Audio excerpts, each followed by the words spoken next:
ESRC from Hawaii Island, and nobody is in the room with me.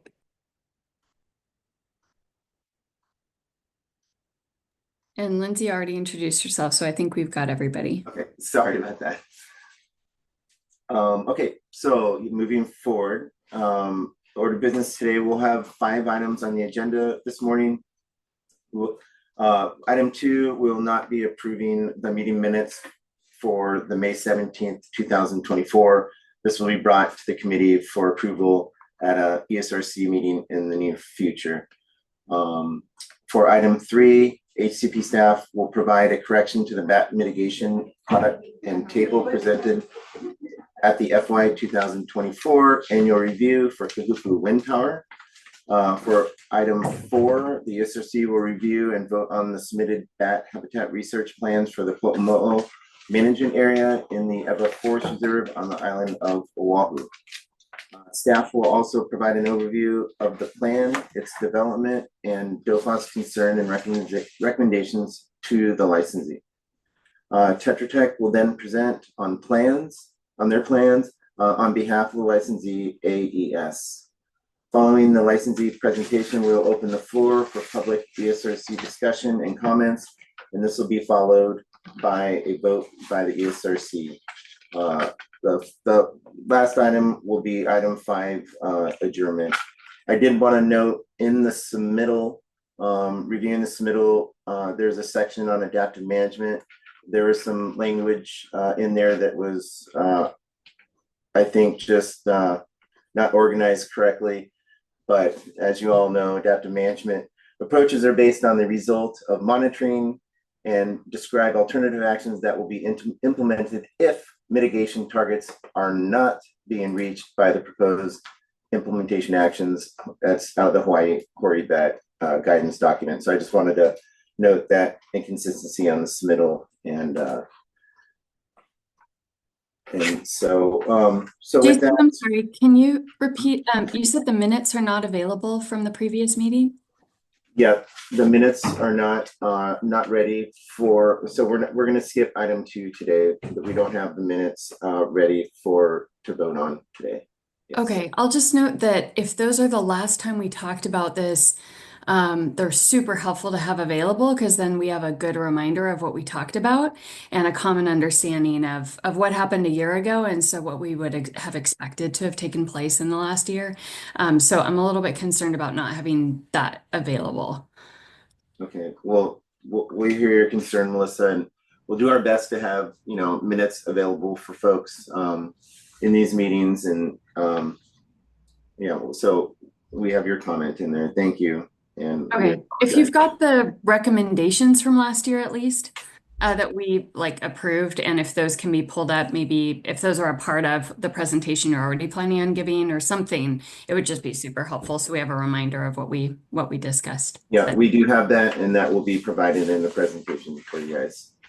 Thanks. Yeah, I agree. It's really helpful to have that to refer to.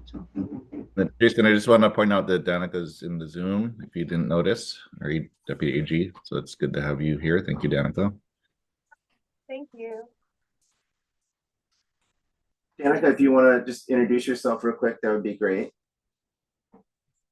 Hi, everyone. I'm Danica Swenson. I'm the Deputy Attorney General that is assigned to advise ESRC today on sunshine law compliance things and other questions about your duties, privileges, responsibilities. I did want to let you guys know I do have to leave at 10:30 to go to another meeting, but if you do need to go into executive session, the HCP team has my cell phone number, and so they'll give me a call. So there's just going to be a little bit of a delay, but I'll still come back for you. Yeah. Thank you. Thank you, Danica. So we can move on to item 3. And this is DOFAW staff will provide a correction to the map, product, and table presented at the FY 24 annual review for Kahuku Wind Tower. Good morning, ESRC members. I will be sharing the screen now.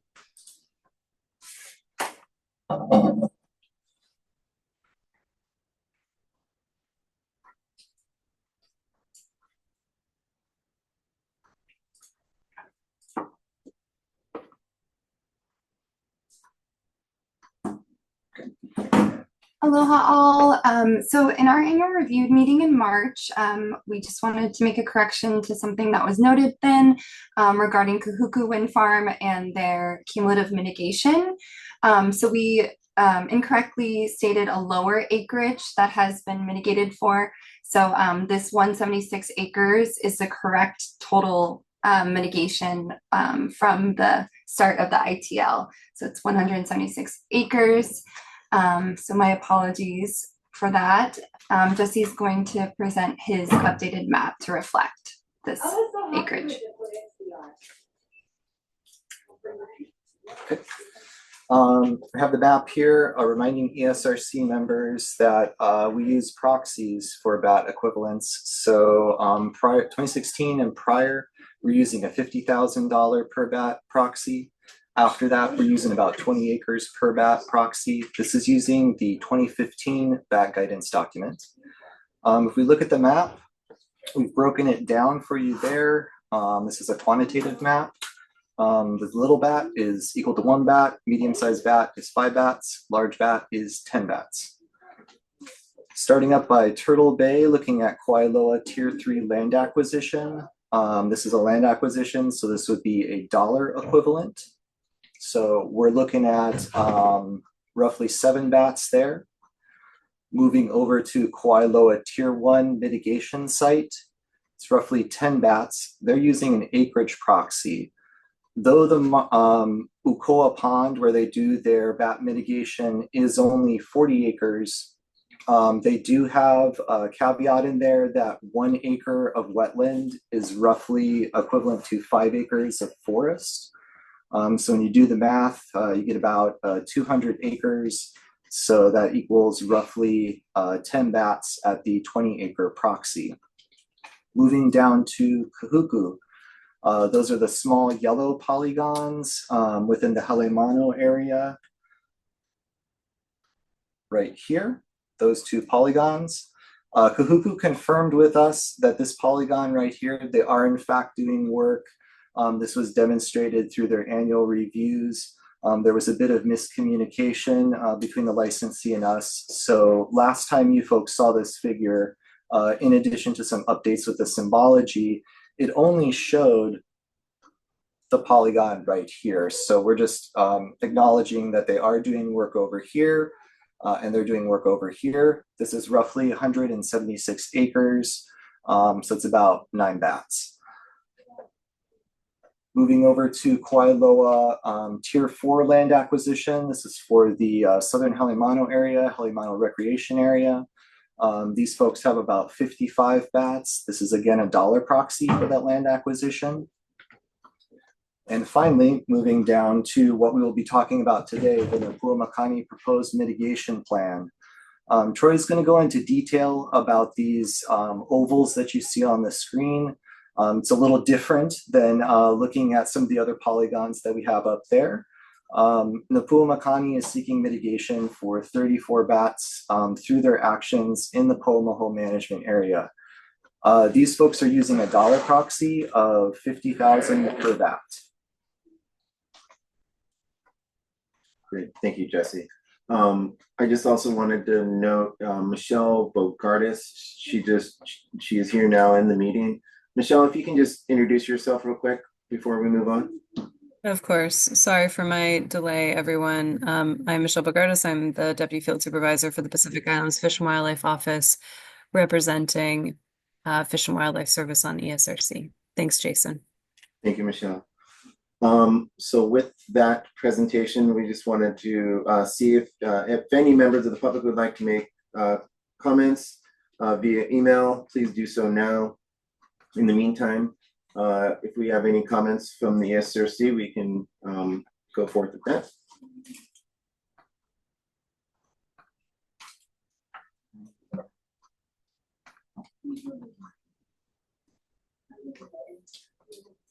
Okay. Looking on Zoom to see if we have any comments from Zoom and our HCP email, which there are none. None on Zoom. Okay. We don't need to vote on this. So thank you everyone for hearing this part of the presentation. We're going to move on to item 4. So next on the agenda, DOFAW staff will give a short presentation. We're going to be voting on the Pua Makani Power Partners LLC Hawaiian Hoary Bat Tier 1 Mitigation Habitat Management Plan for the Poamoho Management Area and the Hawaiian Hoary Bat Tier 1 Mitigation Research Plan. And I will leave that up to Jesse. Yes, sir. Let's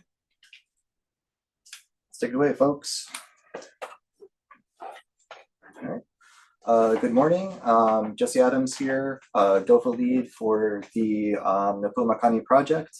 Today, we are going to be reviewing these folks' bat habitat management and research plans. These are for mitigation for Tier 1.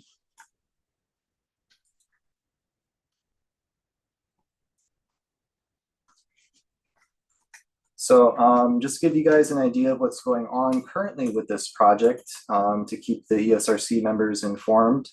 DOFAW HCP staff along with U.S. Fish and Wildlife staff conducted a site visit on April 2nd to the wind farm.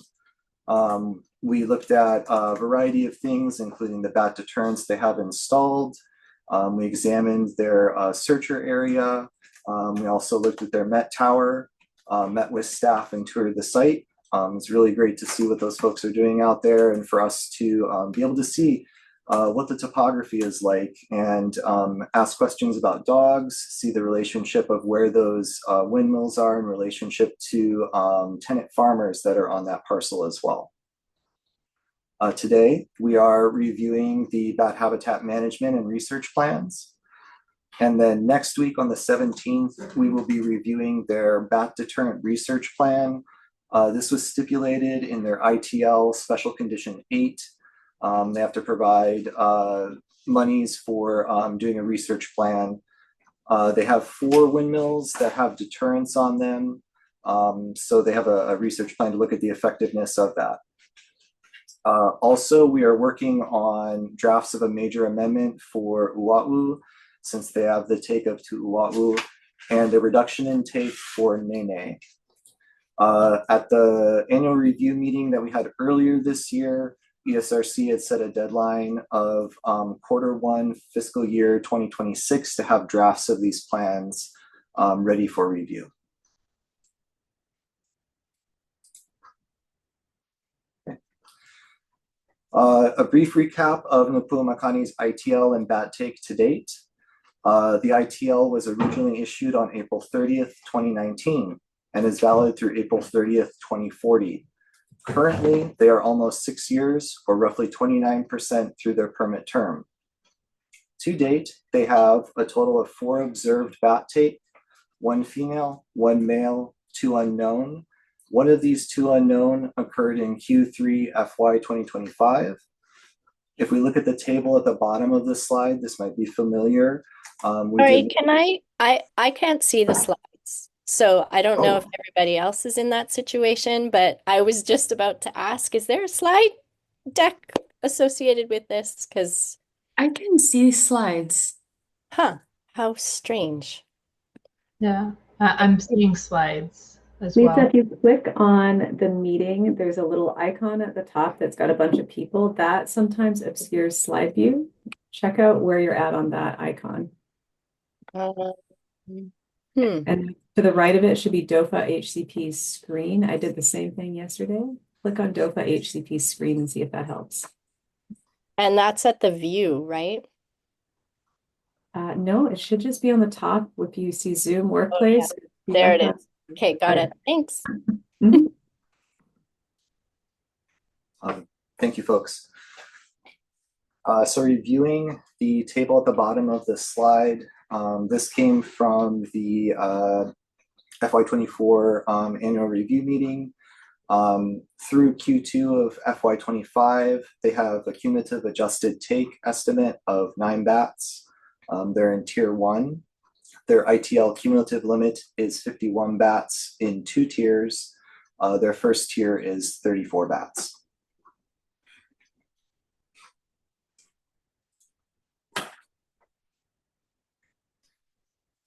provide a brief review of the state of the species. We do not have an exact population count for Opeapea across the Pai'aina. We only have we only have estimates of contemporary effective population size. I've highlighted the contemporary effective population size for Oahu of 21 on the table. This table comes from Kanzari et al. USGS 2023.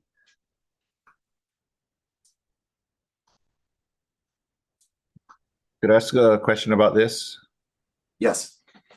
This is mostly for maybe Melissa or anybody else who knows more about effective population size than I do, but just trying to think of how to actually for the HCP stuff, maybe when the bats get turned into the Bishop Museum, right? Yes.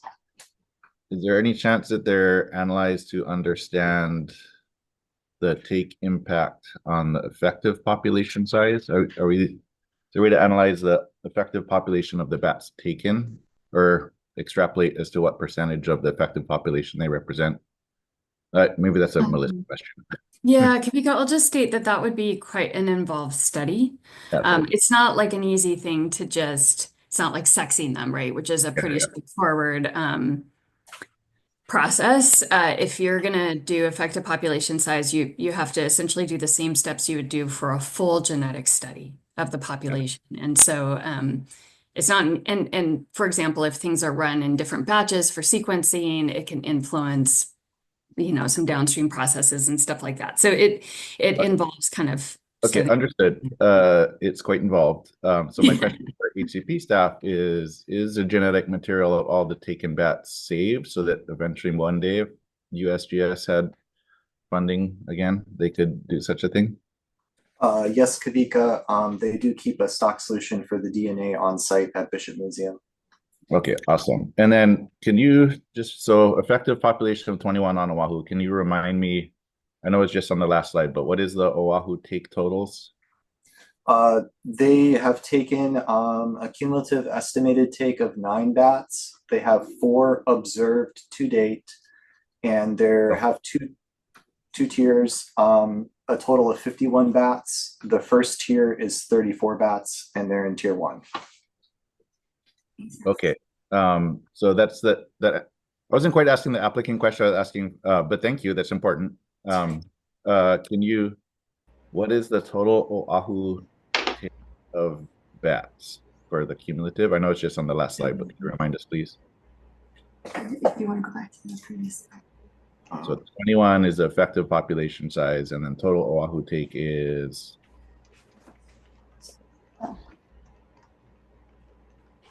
34. Is that right? No, that's not Pua Makani. Kavika, clarifying question. You're asking for all the wind projects on Oahu? Yes, all cumulative take of Opeapea on Oahu. Please remind us what that number was. I thought it was in a previous slide. I didn't keep it in my head though. It was in our annual review slides, Kavika, so I'm pulled it up again. 126 is the estimated cumulative take. And Kavika, just an important piece of your reasoning here, effective population size, all the literature consistently shows is about 10% of estimated total population.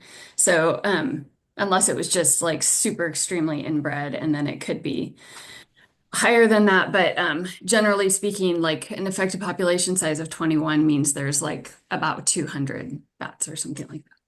Yeah, about 200 bats, and there's been how many taken again? 126, and there's permitted take of 354 per the current ITLs. Yeah, so I just want ESRC members to let those numbers soak in. I think it sounds like we've permitted enough take that would cause effective population extinction on Oahu. Does anybody else see it differently?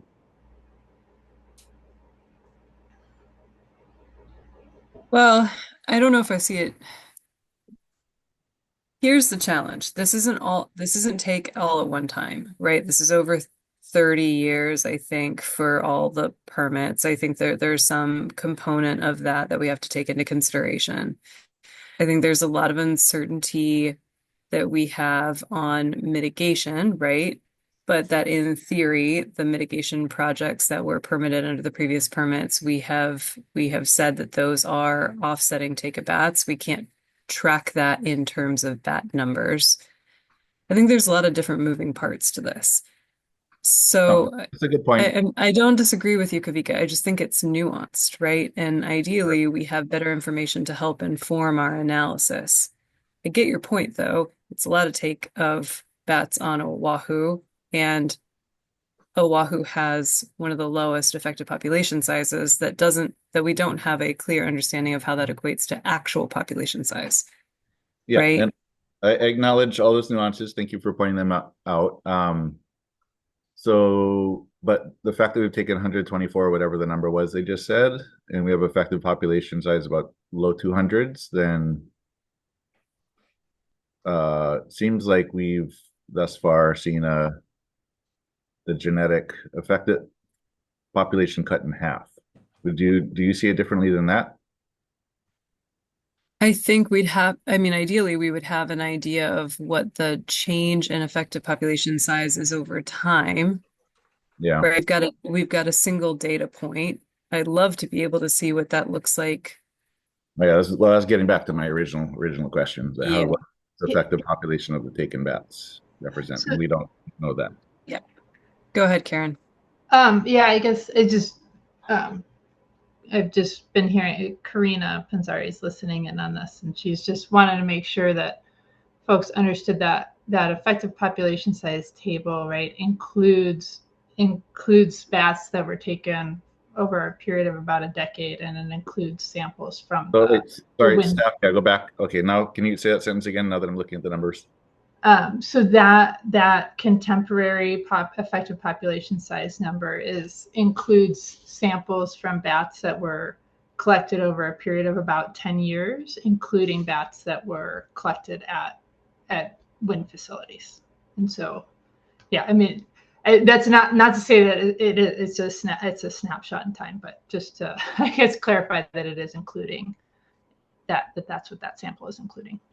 Yeah, so Kavika, the way I would interpret that is she's essentially cautioning you with making the step towards saying a loss of 120 whatever means a loss of half of the genetic diversity. Like, it's just difficult to encapsulate that. I think a much more important point is that we have a very low number of bats on Oahu. No one knows the exact number, and we don't have any studies on the horizon that would actually give us any kind of good population estimate, which seems pretty important at this point. So in light of the fact that we're evaluating a research plan today, I want to really highlight that if this is a huge sticking point, we don't have any studies on the horizon that would tell us how many bats there actually are. So anyways, I just want to... And this is exactly why I brought it up, so we could talk through it a bit and not just gloss it over. This is really important. And then while I have the floor, I'll just ask the HCP staff. So I think a few of us committee members are a little bit confused on where we are in the BAT guidance and questioning why we're allowing research. And in my mind, it's because this was all based on a previous iteration of the BAT guidance that allowed for research. Am I remembering correctly?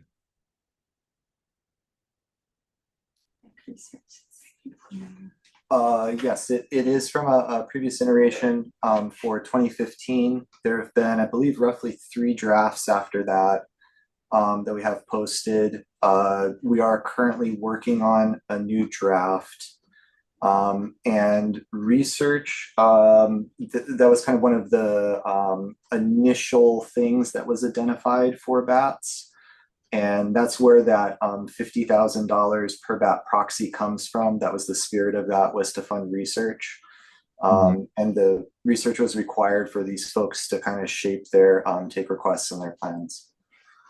Okay, so I mean, I think this is what my recollection. So, but is it true that the most recent guidance does not allow for research as mitigation, or did that not get finalized? It does not. That's why we've moved to the 20 acre per bat proxy. Troy can explain in more detail, but to the best of my knowledge, the reason they're requesting a dollar proxy is because this plan was initially formulated in 2016, which was within that cutoff for the dollar amount. Also, there are some research aspects to the plans they're trying to implement, but Troy can speak to that more. Okay, so and I should probably wait till we get there. But that request seems like we need to have some in-depth discussion on, and I imagine that we might need Danica around, or we might need to go into executive session to clarify with Danica a few things. So she's leaving at 10:30. Hopefully we can get through this quickly, or something else. Yeah, so maybe a clarifying question here while she's still here. If research was approved as mitigation under the original plan, am I understanding you to say that essentially like we need to, it's kind of like if you're grandfathered in on something, right? Like if because it was approved under the original plan, research is an acceptable form of mitigation for this plan until the end of the permit term. And our guidance is more what kind of research is acceptable. Am I understanding that all correctly? That is correct, yes. Okay. But we're talking about adaptive management, right? No, so to date, these folks, I believe they may have done some research, but they haven't done any mitigation actions for bats. This would be their first mitigation actions for bats. Oh, okay. All right, I'll leave it there. Thank you for all that clarification. I see Michelle has her hand up. I just want to take it one step further, Jesse, and hopefully you can help me if I'm getting this wrong. My understanding is that it wasn't just that at the time of this permit that research was an acceptable form of mitigation under the bat white guidance, but that the actual permit was written with this tier as having research built in, this research project built in. Like it was part of the permit / license authorization. It was already anticipated that this was going to be research. I believe that is true, yes. Okay. And there's a nuance there, right? Like between whether it's an acceptable form versus whether or not it was, yes, an acceptable form, but also written in as part of the HCP at the time. Okay. Gotcha. Thank you. Just, sorry, a brief follow-up on that, and this is just helping me understand the ground rules for the day, so I understand what the expectations are. Research was built into this tier. They've entered this tier, or they're about to enter this tier, and so they need to propose a research project. Was the type of research that would be considered acceptable written in as well? Or is that something that we have a little bit more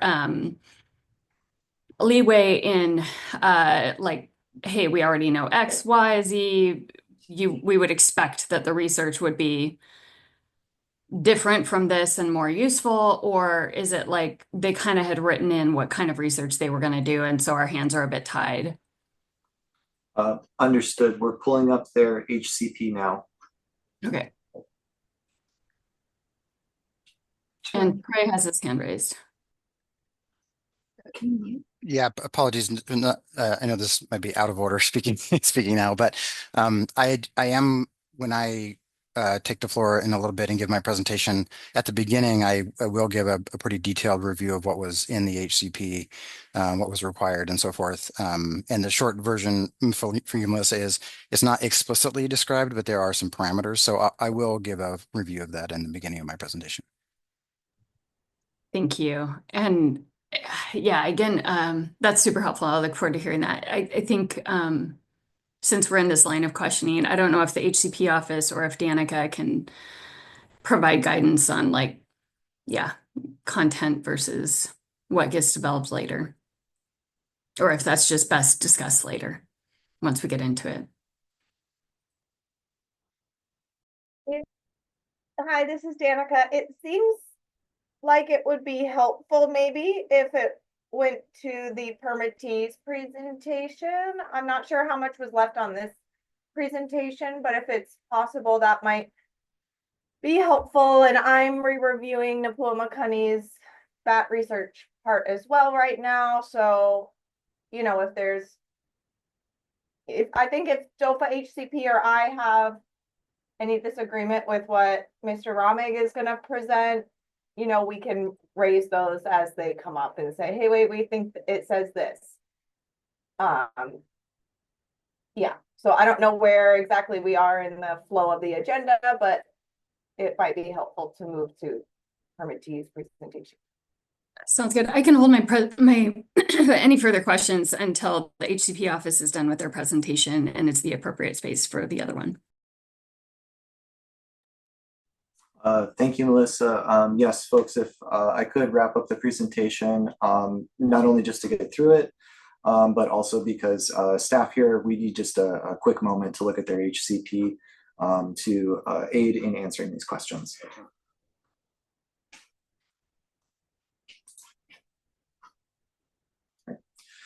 So just to give you folks an idea of the timeline on this particular part of the project, Pua Makani began developing a bat mitigation plan with the agencies in 2013. Their habitat conservation plan was finalized in 2016. It was contemplated in their HCP that the research plan would be finalized and approved within 6 months of commercial operation. The plan would be implemented 1 year after commercial operation. These folks are using the $50,000 per bat proxy, as I previously mentioned. Land acquisition is listed as an alternative in their HCP. Commercial operations began on December 11th, 2020. Looking through their annual reports, FY21 states both plans, that is the mitigation and the research plan, are to be completed 1 year after commercial operation. Through FY22, Tetra Tech submitted plans to the agencies for review. FY23 went through another round of revisions. FY24, agencies reviewed the plans again, and they went before the ESRC. That would be the May 17th meeting. And now we're in the present, FY25. These folks have been meeting with the agencies and DOFAW Oahu branch staff and members of the Ko'olau Mountain Watershed Partnership. That brings us to the present, where we are currently reviewing these plans and potentially taking a vote on them.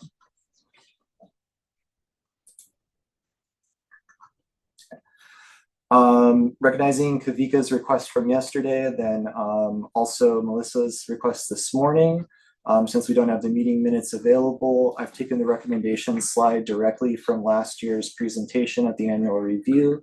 I've thrown it up here. I've done some color coding for you folks to help to organize this. Green means that HCP staff feels that they have accomplished this. Orange means we've received some verbal information, might not be 100% explicit in their plan. So these could be things to ask questions about. Red is it requires a lot of work and updates. So they have provided a narrative on how the goals and objectives provide a benefit to the bats.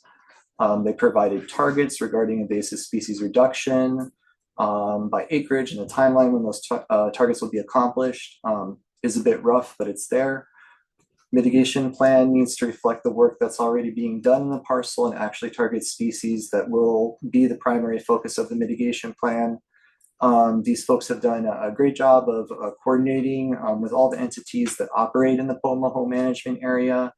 And then in full disclosure, I have, for the public, I have no financial interest in KMWP, but I was formerly an employee of KMWP, and I did provide technical insight for Pua Makani in their efforts to develop these plans. So I can say that we did look through all of our data. We worked a lot with DOFA branch staff, OISC, other folks that operate in that area to identify these more or less virgin areas of forest where these folks' mitigation actions are strictly attributed to them and them alone. And that kind of covers the recommend parsing out their accomplishments bullet point. They do have a map that formalizes the approach on the locations and monitoring. Those are those ovals. It's at the end of their habitat management plan. They do have that map in there. They did include biomass as a success criteria for arthropods. Something that we would like to see more clarification on is the biological rationale for the 8-year implementation period. Specifically, why 8 years? Is there a biological rationale for 8 years? What we saw was that it was more of a funding rationale for 8 years, but we're looking for clarification on that. They did include outplanting as more than an adaptive management measure. It's now its own separate thing within their plan. In our submittal, we addressed issues with the outplanting plan. We'd like to see something that's a little more fleshed out, including planting strategy, pot size, amendments, what species they're going to use, do they have a vendor secured for it, all of those things that would go into executing a successful outplanting plan. These folks have been coordinating with entities for standards of outplanting and invasive species control. They have been doing this. There is language that speaks to it in the BMPs that are included in their plans. There could be a little more information regarding outplanting and a little more indication of coordination for outplanting. DOFAW is highlighted as a tentative vendor for this. Things that need to be addressed with outplanting would be, does DOFAW have the capacity to grow those plants? Are there enough propagules to grow those plants? How are they going to go about collecting them? Is that DOFAW staff time to collect that material? How's that going to happen? So again, we need to see a little more dialogue with that. We'd like to see a little more dialogue with the rationale behind the years 1, 3, 5, and 8 for acoustic monitoring versus annually. And then I was talking with Troy the other day about the last bullet point of using thermal cameras for monitoring. Please ask him for more about this. They don't feel that it's the appropriate environment due to the, I guess, the view plane of a camera in this habitat. So please ask them more questions about that. Moving on to recommendations you folks made for their Tier 1 research plan. Consider moving control plots farther away so acoustic monitoring can be used in both mitigation and research plan. These folks have moved their control plots to outside of the fenced area in Poamoho, whereas their monitoring plots for the mitigation plan are going to be inside the fence for Poamoho. And then you also asked them to provide an overview of other entities, invasive species, and outplanting management plans in the area prior to the selection of research plots to reduce the likelihood of interference with management plans. Remembering more or less in this area that teamwork makes the dream work. So these folks are committed to and have demonstrated that they do have open lines of communication with all the entities that do operate in that area.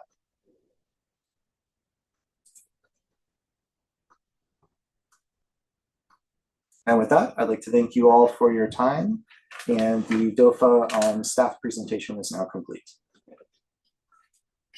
Yes, I want to make a comment. Thank you so much. That was very helpful, especially with the recommendations. Thank you. I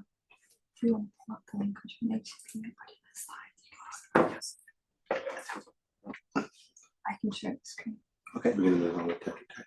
We're going to real quickly pull up the language from the HCP.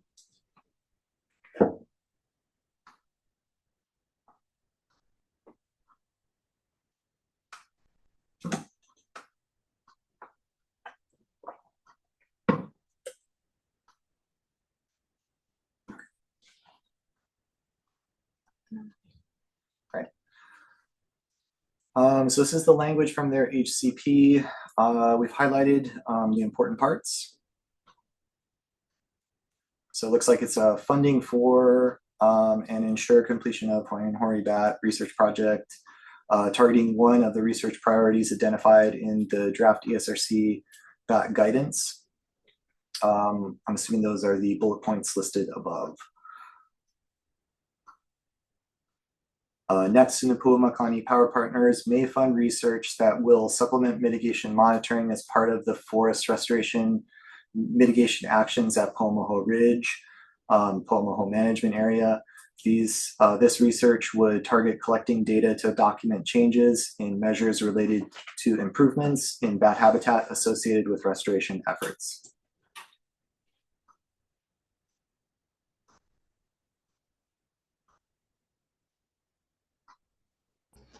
So that means that the research has to be related to the work that they're doing in the mitigation area. Yes. And my memory is that there was a pretty broad swath of things when they compiled that list of potential research projects.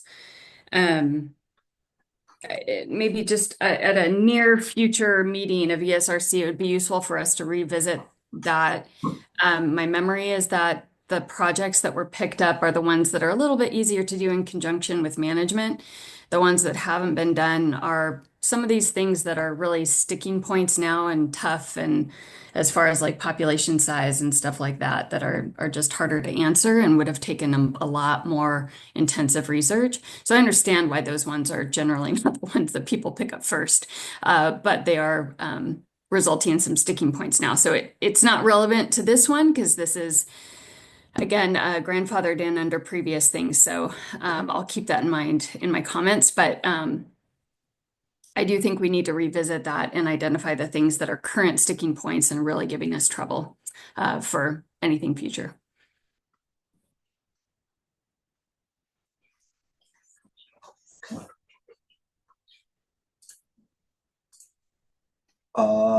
So with that, unless there are any other additional comments from ESRC members at this time, I'm going to turn the floor over to Troy Remig at Tetra Tech.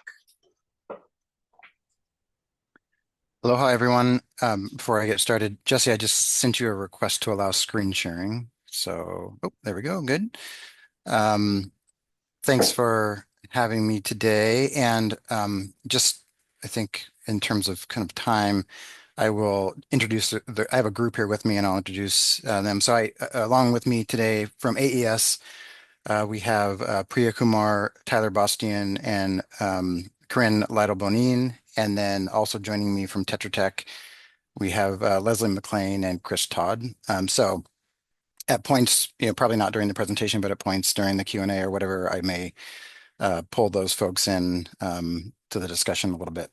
So yeah, thanks for that good overview and for the discussion already. As I mentioned, I will do a little bit of first of all, let me check. Can everybody see my screen? I think hopefully I am sharing my screen, so hopefully you can see it. I will do a little bit of just an overview. I know there's quite a bit of time in between the discussions we have together. So I will, talk about the HCP and what's required and kind of how that interconnects with what we're proposing here. And then talk a little bit about the history and planning coordination. Jesse already did a little bit of that, so I'll just add some detail there and then get into some of the nuts and bolts of the plan, particularly how it's changed since last time you have seen it. So talk about the goals and objectives, the updates related to management activities, management locations, and so forth. And then provide a little bit of information about the research plan and I do have in here a series of slides where I review your recommendations. Jesse just did a really good job of that, so I'll probably cruise through those a little more quickly and we can revisit those as we need to during the Q&A. And I don't have a good view on if hands get raised or whatever during the presentation, so maybe Jesse or Kinsley, if you could just keep an eye on that for me and just interrupt me if needed. So to start off with HCP requirements and history of the planning process.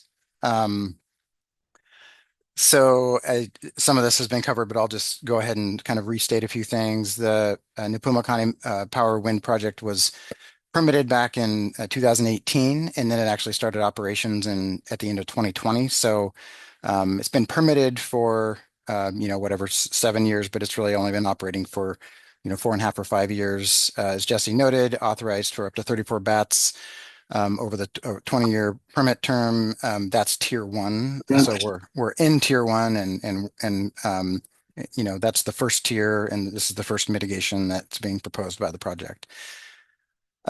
In the HCP, the tier 1 bat mitigation, it specifically talks about implementing bat habitat restoration and monitoring in the Poamoho management area, which is what we're moving forward with and what we've been discussing for a number of years here. So nothing has changed there. The HCP does identify provisions for 8 years of funding for forest restoration, fence maintenance, and acoustic monitoring for both units, so for the entirety of Poamoho, so 1,300 acres. And the PMA was identified as the best candidate for restoration and management, and specifically notes collaboration with KMWP as the implementing partner there. And all of that remains true today. So I think we're still, kind of aligned with what was originally envisioned. I will note just quickly, there were questions about the 8-year, number of 8 years, and a request for a biological justification for that 8 years. And then the HCP, it's actually not, it actually isn't a biological justification. It's more of a financial justification. So Jesse was noting that in the HCP, it talks about this, $50,000 per bat. And then there was some thought about how that funding would be metered out over a period of time, and what would be the, the kind of logical rationale for spend, frankly. So it's, for better or worse, it's not really a biological rationale, but more of a kind of a logistical rationale with respect to funding and how it's put on the ground. So just wanted to note that I do think, as we've been working through this process, and not to get ahead of myself here, but I think that 8 years isn't very long, but at the same time, it forces us to do a lot of work quickly. And I think that does actually help us with, any kind of temporal issues that we worry about when you think about when the take occurs versus when the mitigation benefit is realized. And so if nothing else, though it's not a biologically based number, it does, force us to do work quickly. And then we talked about this a little bit already, but also in the tier 1 bat mitigation plan in the HCP, it talks about this research work. So conduct a bat research study, and it notes in there valued at $100,000, contributing to the knowledge of Hawaiian hoary bats on Oahu. And then it goes on to note, and we just looked at the language together, so I don't need to belabor it, but based on agency input during the development of the HCP, they wanted the mitigation to be focused primarily on the habitat management actions that are happening in Poamoho. And then, given this sort of novel approach, the agencies reinforced the importance of expanded research on the effects of habitat management actions. And really the idea was, let's take a look when we're doing the management actions in Poamoho, let's look at things, look at how it is influence things that matter to bats. And hopefully we can glean information that can be applied to management actions that occur beyond Poamoho, and all the mitigation work we're doing around the islands. And so we'll get to that a little bit later, but that really is the intent here, as we're implementing these management actions and invasive species control in particular on the ground. How does that influence bat prey on the landscape? And that's the kind of information that could be translated to other projects in the future. The HCP goes on to acknowledge that DOFAW had already received funding for the 2 units being fenced at Poamoho, and was in the process of installing the fence and anticipated that it would be installed in a timely manner. DLNR did not have, it also noted that DLNR did not have secure funding for long-term forest restoration and management of the parcels, including fence maintenance, pig removal, and so forth. But I point that out here because I think in the past there has been discussion about the fact that these parcels they're already fenced, and pigs had been removed from these areas. And I wanted to note that in the HCP, it's pretty clear that the utility of doing mitigation on Poamoho was not predicated on the fact that Pua Makani would install the fence. There was an understanding that the fence was already going to be installed, and we would be basically funding management actions that are occurring in the Poamoho. And then a couple of just additional points here is in the HCP, it also goes on to note that PMA was explicitly chosen because there is a long-term funding need. There has been documented bat presence in the past in this area, in this part of the island. And there's ongoing concern that, despite management occurring out there, bat habitat is steadily decreasing in quality due to impacts from pigs and invasive plants. So, a lot of times when we think about mitigation and restoration and so forth, we're always thinking about like, well, what can we do to, provide some ecological lift or make things better? We are doing that here, but at the same time also trying to keep things from getting worse. So there is some kind of prevention or protection against degradation that is that is being valued here, and that's related to the invasive species control. And then finally, just the ACP notes that the restoration and management activities will foster the growth of additional bat roosting and foraging habitat and will support a forested corridor connected with, and this is if you think about this landscape, there are a lot of other areas that are being, managed by resource agencies, state parks and the Army and so forth. And so making sure that the Poamoho kind of fits into that regional picture for a bat habitat corridor. So that's kind of the history and what's in the HCP and so then, as Jesse alluded to in his presentation, we got started on this right from the beginning, but we've been at it for a while. So there have been, several drafts that have been traded back and forth between the agencies and the Pua Makani team. And, we've been in front of you all on a few occasions. The most recent was about almost exactly a year ago. And what we've done basically since the time we were together last, was go back at your direction and work collaboratively with this, group of agencies that are working on the ground in the PMA to gather more information, come up with a more definitive plan on what we would be implementing on the ground, and also provide some more clarity about, just kind of roles and responsibilities in communication. And so the plan that you have in front of you and what we're talking about today is really the result of all that ongoing work. And before we dive into the details of that, I do want to acknowledge that there has been quite a lot of people working on this for a long time, in particular in the last, 6, 8, 12 months. This is a picture of the group, and there are more people on virtually that you can't see. We all got together in January and at the AES office in Honolulu. And that was kind of the culmination of a number of months of work where we were working on the revisions to the what became the final draft. And then this kind of half-day workshop meeting, we were working out the final details and gathering final recommendations from the agencies and the management partners, and turn that into the draft that you now have in front of you. So just want to, appreciate all the work that a lot of people have put into the draft that's been written to date. And also note that, many of those people, this is not their primary job and they're doing it, as part of their kind of roles and responsibilities at their agency, but know that it takes time to do that. And then I'll leave you, for this section, I'll just leave you with just a little bit of a crosswalk of the requirements that are in the HCP and where we think we are today. And this is really just a summary of what I've talked about so far. And that is, the HCP talks about the PMA being the best candidate for restoration and management funding, and collaboration with KMWP being the best possible solution to doing management in the PMA for Hawaiian hoary bats. So we're certainly doing that. We think that we're meeting that requirement in the HCP. It talks about funding for 2 full-time employees to perform forest management and restoration activities in the PMA.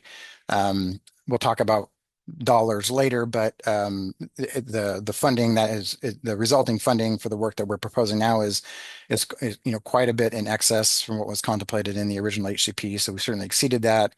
The bat research, the portion of that work that will be research is certainly exceeding $100,000 at this point in time. And then making sure that the research and the management kind of work in tandem to allow us to learn something about how these management actions may or may not be benefiting Hawaiian hoary bats, so that we can apply that knowledge in other places. And we're certainly exceeding that. As I mentioned, I'm going to, well, let me just pause. Any initial questions from the group before I move into the nuts and bolts of the updates on this management plan?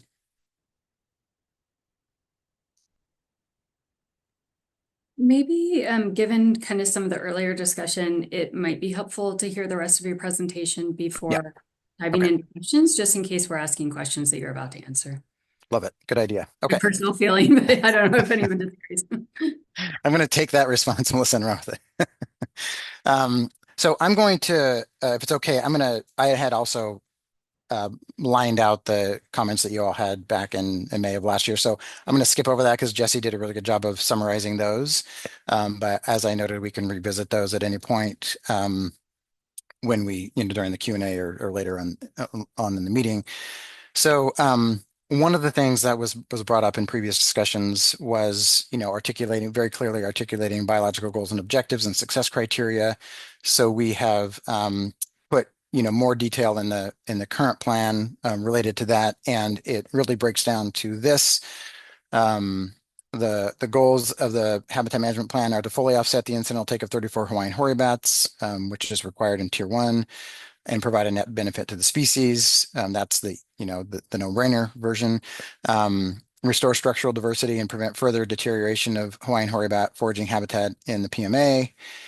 Reduce invasive plant species covered to significantly increase bat prey availability in the PMA, and then increase native biological diversity to significantly increase Hawaiian hoary bat activity in the PMA. So really breaks down to providing some additional structure, doing actions that will increase prey availability, and then doing actions that will increase Hawaiian hoary bat use of the PMA. All of that results in about $3 million of management funding over the next 8 years. So I can't remember what it was exactly. I think it was in the HCP $1.7 million. And so we're not quite double that, but we're pretty close to that based on costs today. And that's about roughly $375,000 a year going into management in the PMA. So I think certainly a notable amount of funding. The success criteria look like this: statistical significant increase in plant species richness over baseline, a significant reduction in invasive plant species absolute percent cover over baseline, significant increase in arthropod or bat prey biomass, and an increase in bat acoustic activity, indicating bat activity is increased over the 8-year implementation period of the plan. And then 50% survival of all outplanted trees at the end of the 8 years. I'll talk about outplanting in a little bit, but that's something that we've added new to the plan in response to recommendations from the group. And then net benefits for Hawaiian hoary bat. This was another section or another note from you all and from others, just to be a little bit more deliberate in the management plan about what the net benefits are to the species. And so the sort of the bullet list summary of that looks like this: increase Hawaiian hoary bat roosting and foraging habitat through natural revegetation and outplanting. Attract Hawaiian hoary bats to low elevation areas along stream corridors, which would then facilitate broader use of the PMA. And we'll get to that when we start talking about the management focus areas. Contribute to ongoing efforts to stop degradation of the PMA and improve habitat value for Hawaiian hoary bat. So I mentioned a little bit ago that on the one hand, we are doing restoration, but we are also trying to slow and eventually stop degradation of habitat quality. So those two things sort of work hand in hand. Fund continued monitoring and maintenance of an ungulate-free PMA. I will note on that one of the adjustments we have made in this plan, which will become apparent in a little bit, is that based on feedback from the management partners and the agencies, we've sort of minimized. We haven't gotten rid of the funding for monitoring or maintenance of the fence and ungulate removal or pig removal. But that's something that seems to be pretty well in hand, funding notwithstanding. That's going to be different every year. But what we've done, though, is taken the funding that we had previously allocated for fence monitoring and maintenance and so forth, and switched that over to doing more management activities, basically. And then in the plan, we basically say, if something happens in any given year and funding is needed to support fence maintenance or monitoring or pig removal, that's something that the Pua Makani funding could be used for, but it's not going to be the primary use. And that'll be just kind of an annual assessment based on the management partners out there and working with the agencies. And then the last couple here contribute to the understanding of how management actions influence changes in bat prey biomass and Hawaii bat presence. So that's the research piece here. And then support a forested corridor, again, thinking about how how the Poamoho fits within the regional landscape of bat habitat, and making sure that it remains, a high quality habitat to facilitate movement through the area. So let's get into what's changed. Maybe and really this is a bit of a highlight reel, but I thought it'd be important to just note what we did, mainly in response to the comments and discussions we had from you all a year ago, and then the follow-up discussions we've had with the management partners and the agencies. So just a quick overview of what's in the habitat management plan. I will dive into some details on a few of these in a couple of slides, but the management program is basically, a focus on management of invasive species and locations with monotypic habitat altering stands. So we're striving for diversity here, and our aim is to increase, the biomass of prey species. And so locations that have monotypic stands of invasive species are not great for the diversity of prey species. So that's something we're trying to change. Targeted outplanting in low elevation locations along streams to increase habitat diversity. We're going to look at the management focus areas in a minute, but the idea of focusing on lower elevations along streams is to focus on areas that are, most likely to be used by bats. They're probably currently being used at some level, but we want to increase use.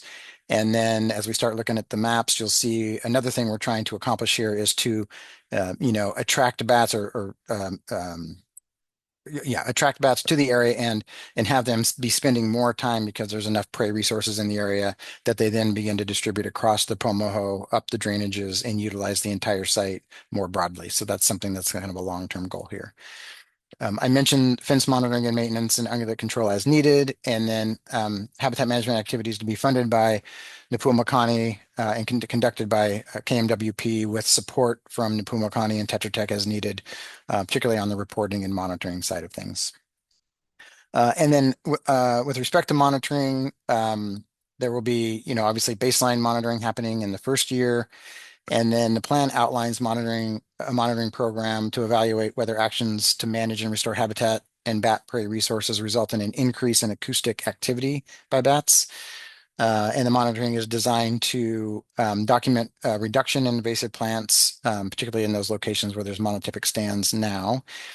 Document changes in bat prey species biomass following the management activities, and then document changes in bat activity through acoustic work.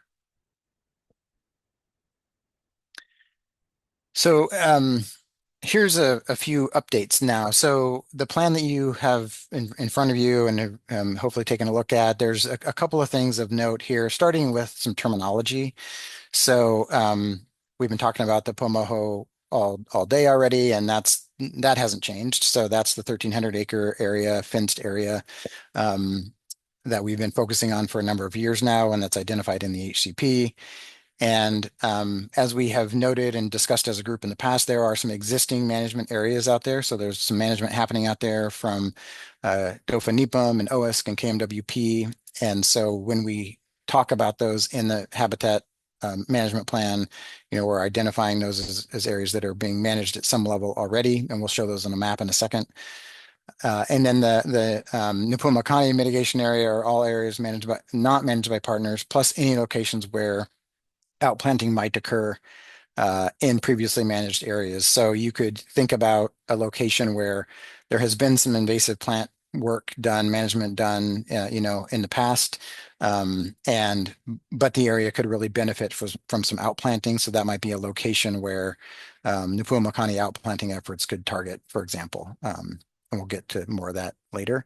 And then finally, there was interest from this group and from the agencies to just have a better handle on where the management was going to be occurring and kind of at what levels. And so what we've done in this updated plan is identify what we're calling management focus areas. And I'm going to talk about the criteria that we use to kind of select those in a minute, but these are basically areas where the management will be happening. And monitoring will also be happening in those locations again, so we can look at changes that might be happening on the landscape resulting from the management activities. So you've seen this before. This is just a map. It's now getting a little bit dated, but it shows just a kind of a snapshot of invasive species that have been detected out in Poamoho. And I'm not showing it to you for any other reason to just say, like, you know, there has been a lot of work out there by all the partners that are on the phone and have been involved in the process, but there's still a lot of work to do. And I think there were some discussions at various points in the process about, worrying about, is there still a need to do management out there, or is there enough of a need to do management out there that would warrant investment by Pua Makani? And everything, all the people that we've been talking to, the answer is a resounding yes. There is always a need to do management out there, and there's always, uncertainty about long-term funding for the work that is happening. And so, the more we can do to stabilize the funding sources for that work, I think the better.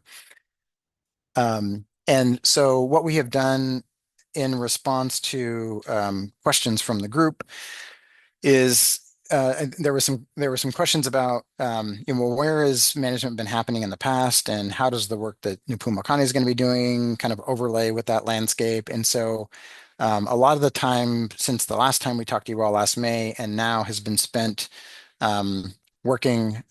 This is just one map, but it took a long time to get to this map. And I'll probably tell you that it may be slightly out of date, on the day it's printed, but it's an ongoing management process out there. And this is a pretty good depiction of the work that the three different groups, management partners, are doing out there. And you'll note there's a combination of the KMWP management areas, which are the hatched areas you see on the map, and then both DOFAW, NEPM, and OISC have done aerial spraying in some other locations, and so you'll see those on the map as well. And then the other things I'll just point out that you're seeing there is number one, the backdrop here is just the land ownership. So a combination of Army land to the south, the state, which is where Poamoho is, and then Kamehameha schools to the north. And then lastly, the yellow dots you're seeing there are the various landing zones, because nearly all the work, if not all the work that happens out here, is done using helicopters, and so there are some logistical issues related to where work can happen relative to those landing zones. So we took all that information and then we started thinking about, okay, where would it make the most sense, at least initially, for Pua Makani to begin doing management out there. And so we, like I said, came up with this concept of management focus areas, and wanted to be deliberate about the selection of those locations, and came up with a series of criteria, which you'll see in the plan. And those are elevation. So we want to be working in areas where we're most likely to see, to be able to attract bats and increase bat use. Part of that story is, doing work along stream corridors, similar, kind of thoroughfares that are used by bats, especially when they're foraging.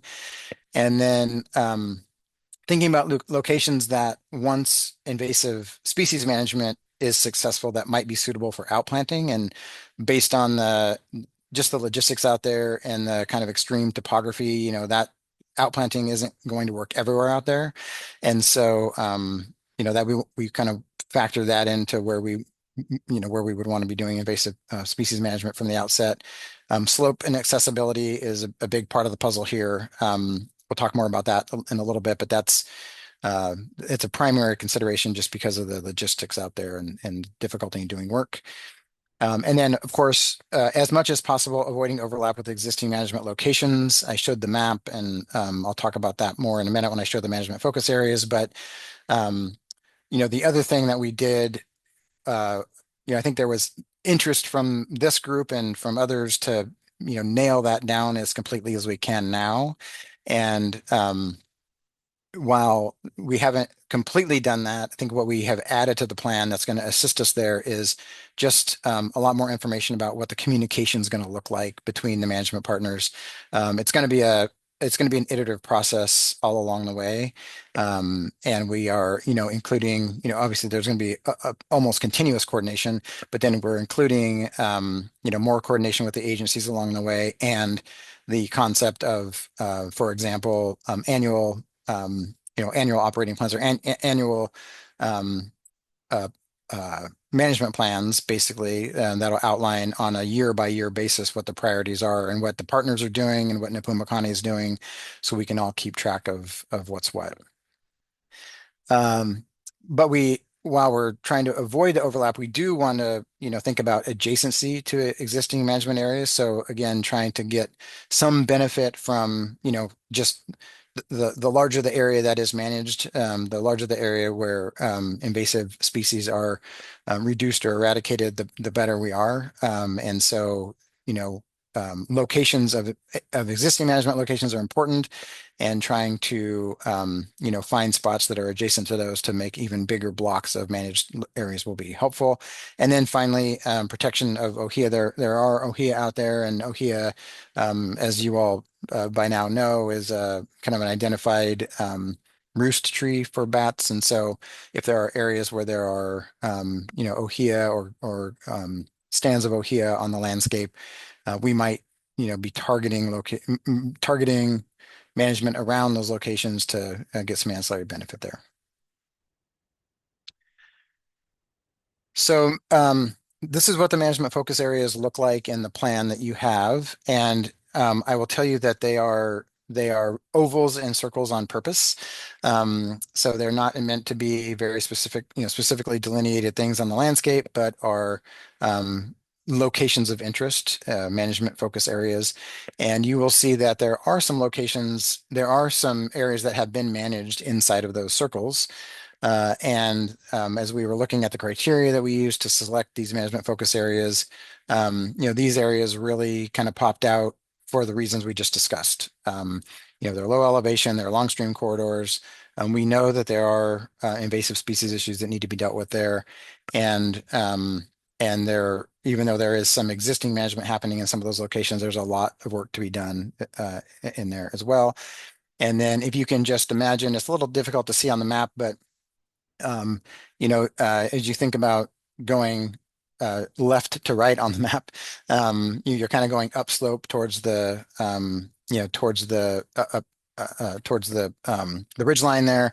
And so thinking about ways to kind of facilitate bat use of the entire Poamoho and facilitate bat movement through the landscape, I think focusing down low first probably makes the most sense.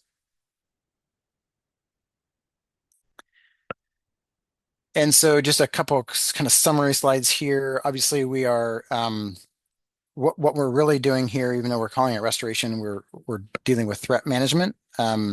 So it's over the 8-year period, really trying to find ways to enhance and restore bat habitat quality. That starts with invasive plant management. We've included some outplanting and other items in the plan as well. But the ultimate goal is to increase bat use of the area over time. The focus, there was some questions, I think, in the last round of comments from the group about having more deliberate information in the plan about what invasive species will be the focus. And so we have done that now, and in discussions with all the the management partners over the last year, we've identified mule's foot fern and cane tibicina as the primary species that will be a focus out there. The map we were looking at a few slides ago, there's still pretty wide distribution of those species on the landscape. There are other invasive species out there, which I'm showing here on the screen, and certainly those would be treated as well if they were in those management focus areas and if we came across them. But with respect to what we're trying to do, which is transition these areas of monotypic stands to more diverse stands, those species are they're they're going to be probably more kind of one-off situations and not the primary focus. A lot of that work has been done already by the groups that have been working out there for a long time. And then I think some additional just benefits to note from this updated plan. Obviously, having people out on the ground, there's always benefits. I will talk about the potential risks to having people out on the ground in a minute, but there are benefits to having people out on the ground with respect to just monitoring, how things are going out there ecologically and what the priority should be. I mentioned the kind of annual plans that we'll be working on with the group, with the management partners year to year, and that'll be all about prioritization. Where should we be focusing our efforts in any given year, and that may change year to year. And then we did include outplanting. That was a request from this group. And we settled on outplanting of at least 30 acres of trees suitable for Hawaiian hoary bat foraging and roosting habitat. I do note here, the actual acreage, I say at least 30, the actual acreage I think will be dependent on logistics more than anything. And feedback from the partners to date has been, the number, it seems like a lot for this area, which doesn't seem like a big number in general, but I think with respect to just the logistics of getting the material in and get things planted and monitoring it over time, we wanted to be careful about what we were committing to and how we were going to plan that. And Jesse noted in his opening presentation about looking for a little bit more detail there with respect to the outplanting and where it's going to be happening and so forth. And, that's absolutely going to be step one as we get into implementation here. The, including the commitment in the draft or in the plan that's in front of you now, I think was the important step. And the one of the things has been a little bit challenging in this, and outplanting is a perfect example, is that we want to move forward with a lot of these things, but we don't yet have an approved plan, and so we have been kind of operating within that point of tension a little bit where hard to get outplanting contracted and all that kind of stuff in place without some definitive thumbs up from ESRC and the agencies that this is in fact the plan that's approved and can be moved forward. So things like that will be happening on day one once we get approval, and a lot more detail will be in hand once we get that underway. And then a couple quick slides here on monitoring. I know you're getting tired of me talking, but I'm almost done. So a couple things on monitoring. This has remained actually much the same as what you have seen before. But again, the idea is we're trying to design this to monitor changes in vegetation and outplanting survival, bat acoustic activity, and bat prey in response to our management actions over time. Monitoring will occur, on odd years. 1 is baseline, and then 3, 5, and 8. There were questions about why not do it every year, particularly as it relates to the bat acoustic monitoring. And that's an example of, I think some of the feedback we've gotten from, particularly the management partners is just some, I won't say worry, but like there is an interest in making sure that we are, being thoughtful about how many times we're sending people out in the field to do stuff. Every time you put people out in the field, you do have an impact on the environment.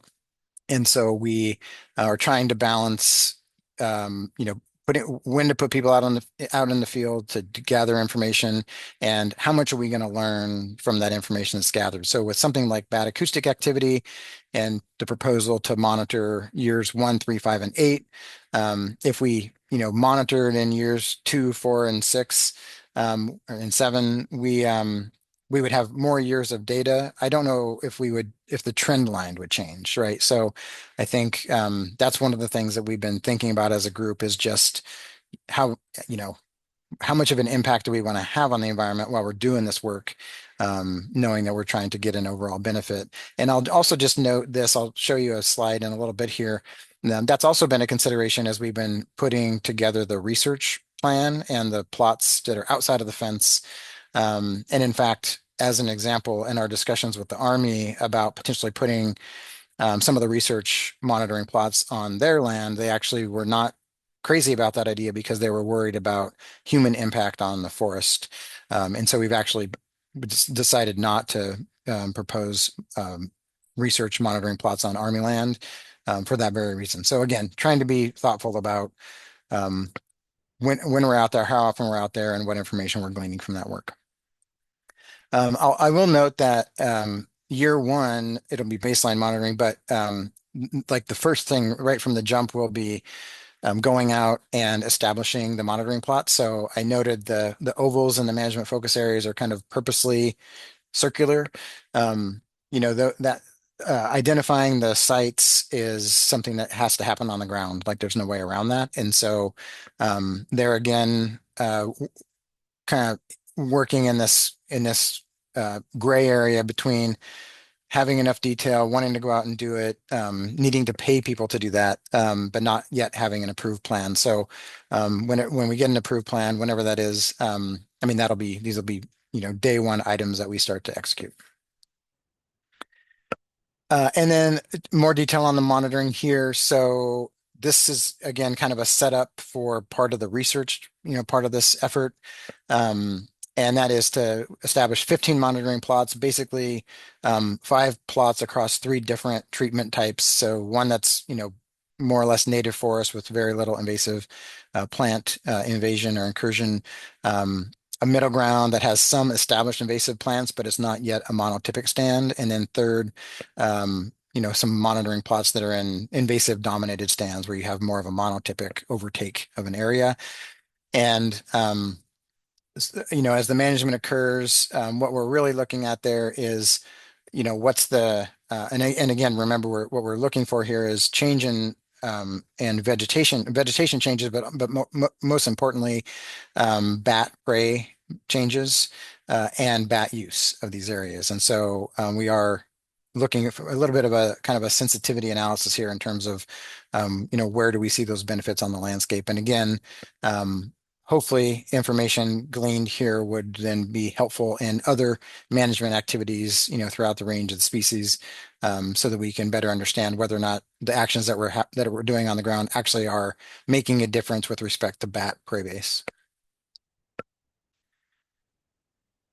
And then on the a little bit more on the vegetation monitoring. So the vegetation monitoring will be happening once a year, and we'll have quadrat sampling, invasive plant species absolute cover, and plant species richness will be tracked in those quadrats. And then I mentioned the bat prey monitoring already. That'll be quarterly sampling, consistent with bat reproductive periods. So we want to learn not just what's happening year to year, but are there changes in use throughout the year that might be indicative of bats using the site during different parts of the reproductive periods.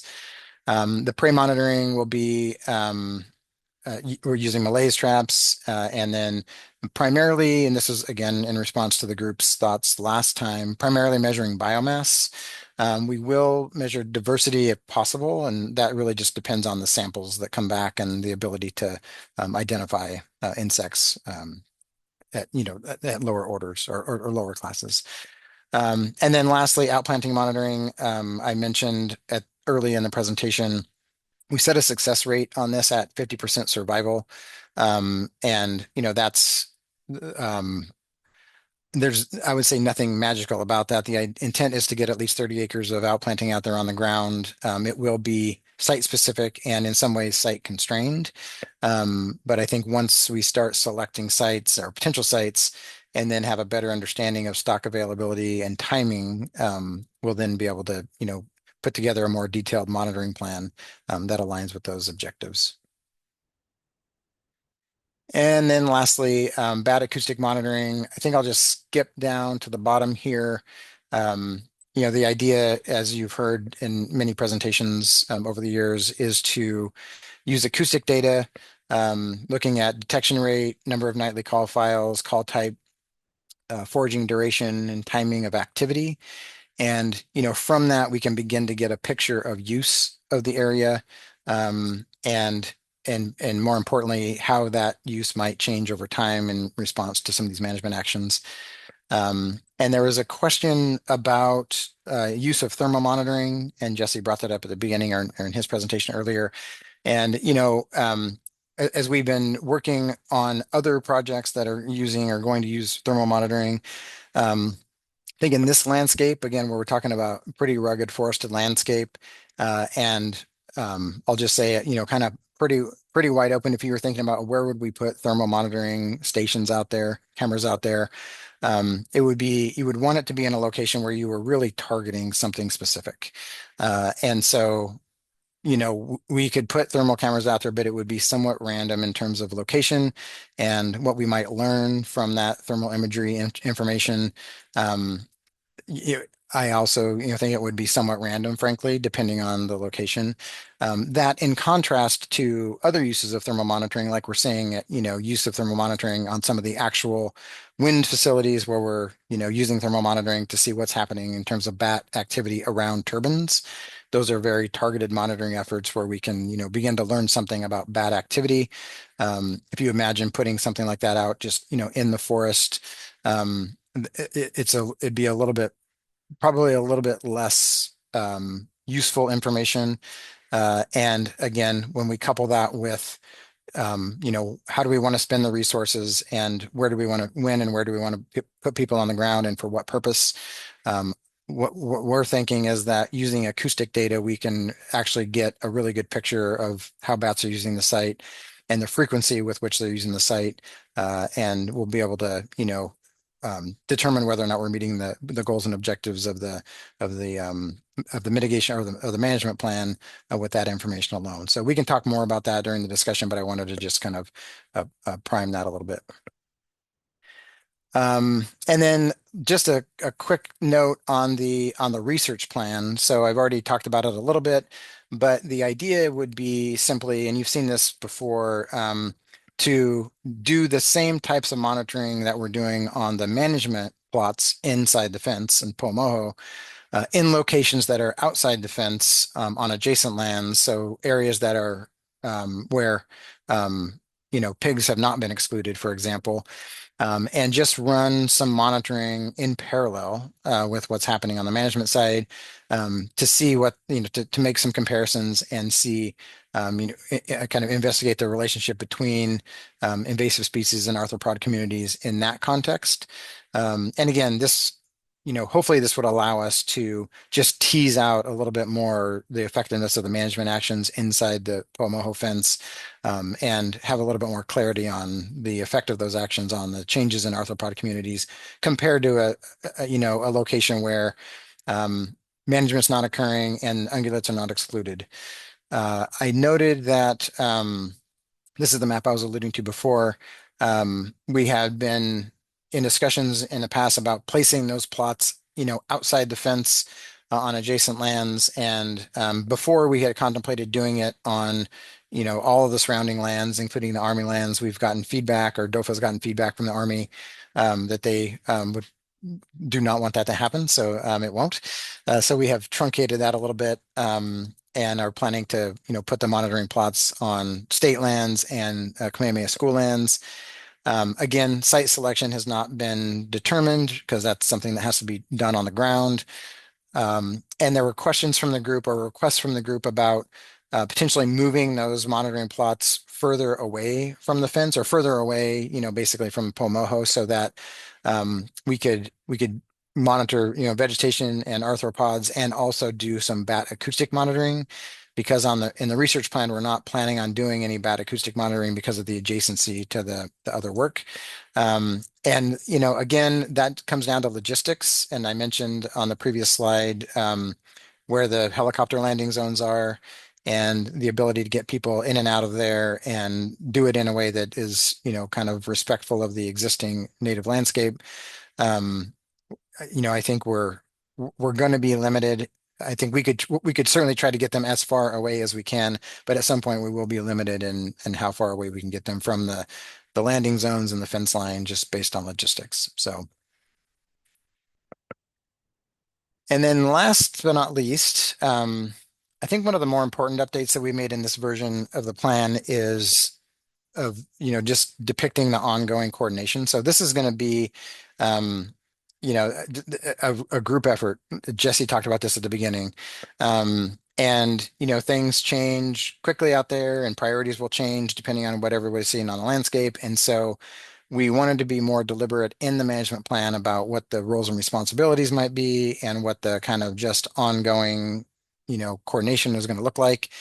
And we built in a couple of things. One is just, and this was, I think, a request from the U.S. Fish and Wildlife Service was after we do the baseline work, like how about we do a baseline report, right, and make it available to everybody so we can have a baseline report to start with, and then have basically annual work plans that are that are worked out with the management partners and then shared with the agency so everybody has a clear understanding of what's happening, not just generally, which I've just described, but also like year to year, what are the priorities for this year and next year. And part of that has to do with while the Pua Makani funding will be constant, obviously other funding sources are not. And so we're constantly going to be fitting into the larger puzzle here with all the management partners. And then, obviously during the deployments and the ongoing work, I mean, there's going to be just constant coordination with the management partners through that process. And then we would have quarterly updates to DOFA, HCP, and U.S. Fish and Wildlife Service on, what the annual work plan was, how that's going, has anything changed, get feedback from the group on that, and just so there's a real-time update. And I think especially in the first couple of years when things are getting kind of worked out and solidified, those more frequent check-ins are going to be important. And then, as Jesse noted, we did include an adaptive management section program in the updated plan. And that's going to be the kind of thing that's going to be analyzed and discussed on an annual basis. And frankly, it'll just be rolled into those annual work plans. So if there's something that's being managed adaptively, it'll just be captured in the annual work plans and work through with the agencies, the management partners. So I see that as a very, dynamic process. And as much as we I think would want to have all of that stuff figured out right now. I think we can't escape the fact that it's just going to have to be, dynamic and that priorities will shift. As long as we have our ultimate goal of, increasing bat prey and increasing bat presence as our kind of like, shining light on the hill, if you will. I think some of the stuff will be, a little bit flexible year to year, depending on circumstances. And I'm done. Thank you for bearing with me. I know that was a lot. And I can keep my screen up and go back to any slide if anybody wants to see anything or whatever is helpful. Just you can let me know. Yeah, that would be good. Thank you, Troy. I just wanted to start with gratitude. It's super clear that you folks have been engaging in this process in good faith and working really hard to work through it. And we don't see that from all permittees, so I really appreciate it. I do have a few questions. I'm not quite sure where this fits, but it kind of it goes back to last year's recommendations about the request for outplanting plan. And then that connects to some things that you talked about in the presentation, which talks about taking down monotypic stands of invasives and increasing species richness of native things, which makes a lot of logical sense. I think maybe why the outplanting plan is so important is because you could increase species richness of native species and still not provide any more beneficial habitat for bats. So I think this has come up before. There's been quite a bit of discussion. I can't remember if it was on this permit or not about what is the limiting factor. Is it roosting habitat? Is it plants that produce or increase arthropod population, is the limiting factor the food? And I don't know that we've answered that. I don't necessarily want to open that can of worms, but we might have to.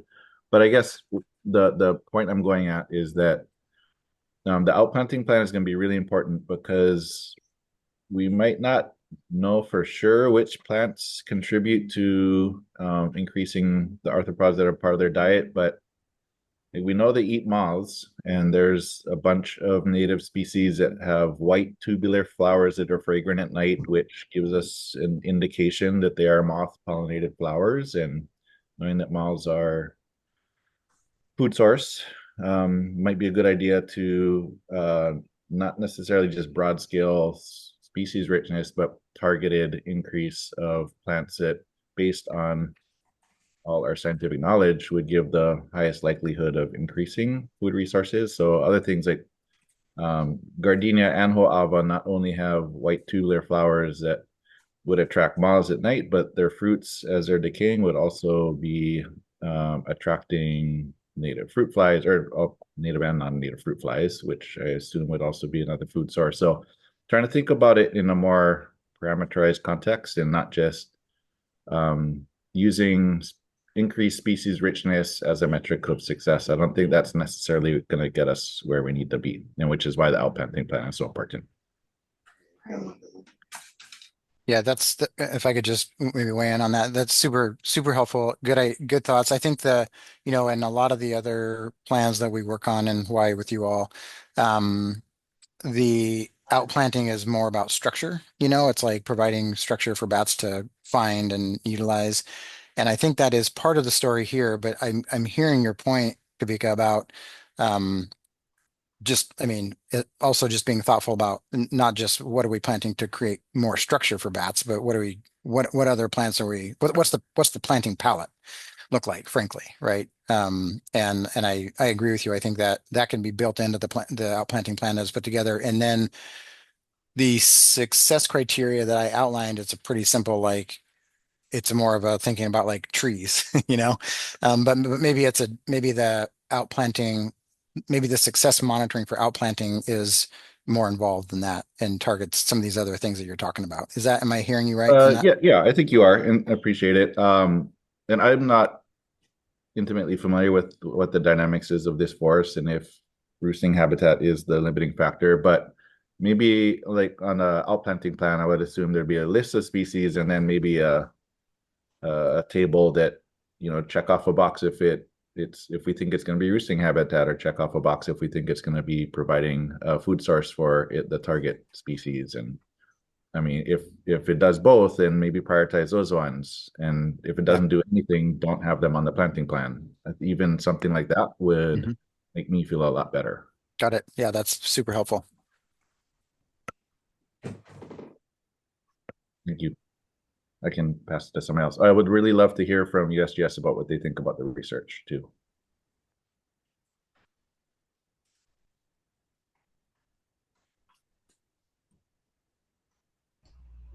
Yeah, I would like to echo Kavika's thanks for that presentation. I think that was really, I appreciated the thoughtfulness that went into that. I guess I was a little. One of the points I wanted to make was, I think earlier in the conversation before this presentation, we were kind of talking about how there's definitely research gaps missing, right? And part of the money that is spent having mitigation money used for research. And I do think one of the important things in a plan like this, right, is trying to understand what these management actions are actually doing for for bat recovery, because I think we sort of as ESRC have to accept these restoration activities as bat mitigation, but we haven't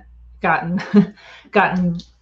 results to indicate that's that we know that's happening. And so it was one of the parts that I wanted to ask about. So you said the plots outside of the treatment areas, you guys are not able to move those further away from the treatment areas, and it sounds like you guys haven't identified where those areas could be. Is that? That's correct. Yeah. And, I think we could simply say we're willing to place them as far as possible from the treatment area. I think it's more about logistics and, and how deep we can get people in from a helicopter landing zone, based on existing trails, which are basically informal. And so it's more of a logistics thing than anything, Karen. And so I think we would strive to obviously get them as far away as we can. So we have for sure have separation there. But also just, being conscientious about impacts on the landscape and people's safety and all those other things that are relevant. So, and others may, who work out there a lot may want to say something about that, but I mean, that's been the feedback we've gotten from the partners. Yeah, I mean that those control plots are an important piece for understanding if the actions within the mitigation area are actually Right. affecting change. So Yep. Yeah, I would encourage to I mean, yeah, I understand there's a lot of logistical considerations, but to be working hard to try to find a way to have those control plots be effective. Yeah, thanks. Agreed. And I will just pick on something you said a minute ago about, I do think, all that we had a good discussion earlier in the meeting about use of research, as part of these mitigation packages. And I do think that while there are challenges saying like research is mitigation, I understand that. I think this is the kind of research, like this research is like a component of a larger management program. And what we're really trying to do is figure out, is the management working, to your point, Karen? Like we put together these plans, for many projects, for bats and other species. And the more we can do to just get a handle on whether or not these management actions are actually doing what we think they're doing, I think all the better. So I think this is the kind of research that is really helpful because it's embedded in a management program, so. And is there acoustic monitoring plan for within the control plots? I'm sure it's in here, and There's actually not, and that was one of the early, I think, discussions we had maybe a year ago was, and that's one of the things. I mean, so the idea was, or the thought was, we probably wouldn't do acoustic monitoring because that was the kind of thing where we weren't sure. Whereas you can differentiate vegetation and arthropod biomass, because they're not moving as far, but bats, because bats move through the landscape pretty broadly. We were not confident that we would actually be able to say much about differences in bat activity at a control plot versus a management plot. So that's why we did not include bat acoustic monitoring on the research on the control plots that are outside the fence. And I think that was one of the primary drivers for the question about how far away are they? Can we get them further away? So we would be relying exclusively on really focused on the bat prey abundant or biomass. I guess the response variable that's like for whether the mitigation is is working is more the bat activity, right, than the arthropod. I mean, I guess hopefully bat activity follows arthropod abundance. Yeah. But if not, then it seems that it wouldn't be meeting the criteria. I think ultimately that's right. I mean, in the management areas, we'll be, collecting arthropod information and bat activity. And it could be that, and hopefully this doesn't happen, but I'm just going to throw out a hypothetical. Could be that we see a change in arthropod, biomass, but no change in bat activity. And then, kind of regardless of what happens on the research plots, like that'd be something that we would learn from that mitigation, and the bat response is ultimately what's important here. Conversely, we could have a situation where we actually didn't see at least a significant change in arthropod biomass, but we did see a change in bat activity in one way or the other. I mean, we don't really know what we're going to see, but I think in all of those cases, we would then, that's sort of like, in my view, one question. And then the research part where we're looking at responses of bat prey base to these management activities. I mean, it's obviously related, but it's in some ways almost kind of separate. I think I think what we're really trying to get at with the research question is, are we able to influence changes in arthropod biomass on these sites through management activities and reduction of invasive plants on the landscape. And then how bats respond is almost a separate issue, although the most important one. So.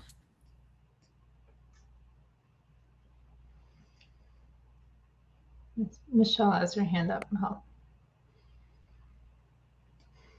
Hey, Troy, thanks again for that presentation and for your team's work on all of this. It was really helpful to see all of that in writing.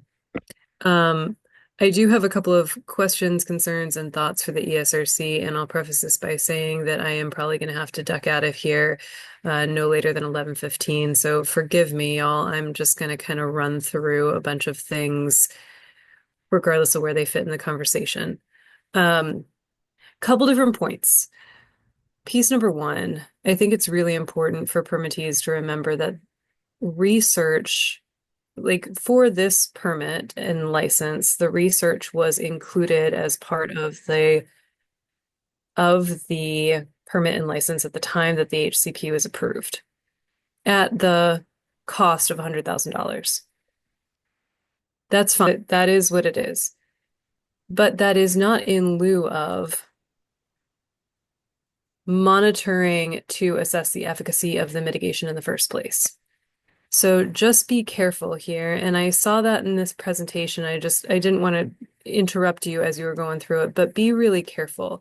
Like the research money is inherently different, separate, apart, and on top of any monitoring that needs to happen in order to assess the efficacy of the on-the-ground management activities. It is not in lieu of that. Okay. Second piece, I know that our teams had recommended, instead of looking at bat activity and some of the research projects that is part of this, to really look to focus research actions on looking at reproductive activity at the site. I understand that Chris and others identified that as relatively infeasible. I don't know where that conversation landed. Forgive me for not being totally in the loop on where that conversation is, but I would ask Karen maybe, and this might be a Karina question. I would love someone else to weigh in on whether or not it really is not possible to do a deep dive on reproductive activity at a site like this. And I say that not because I think that the research that's being proposed is not valuable, but because the reproductive activity is at the heart of a lot of our angst around bats, particularly on Oahu.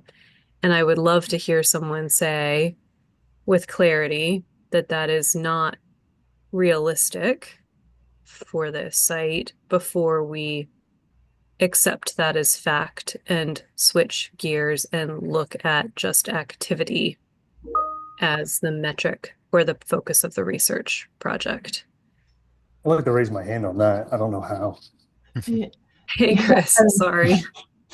I don't know how you would measure reproductive activity. I don't think we have the tools for that. I mean, fair. And I understand all of that, but at least just even looking for reproductive activity at the site.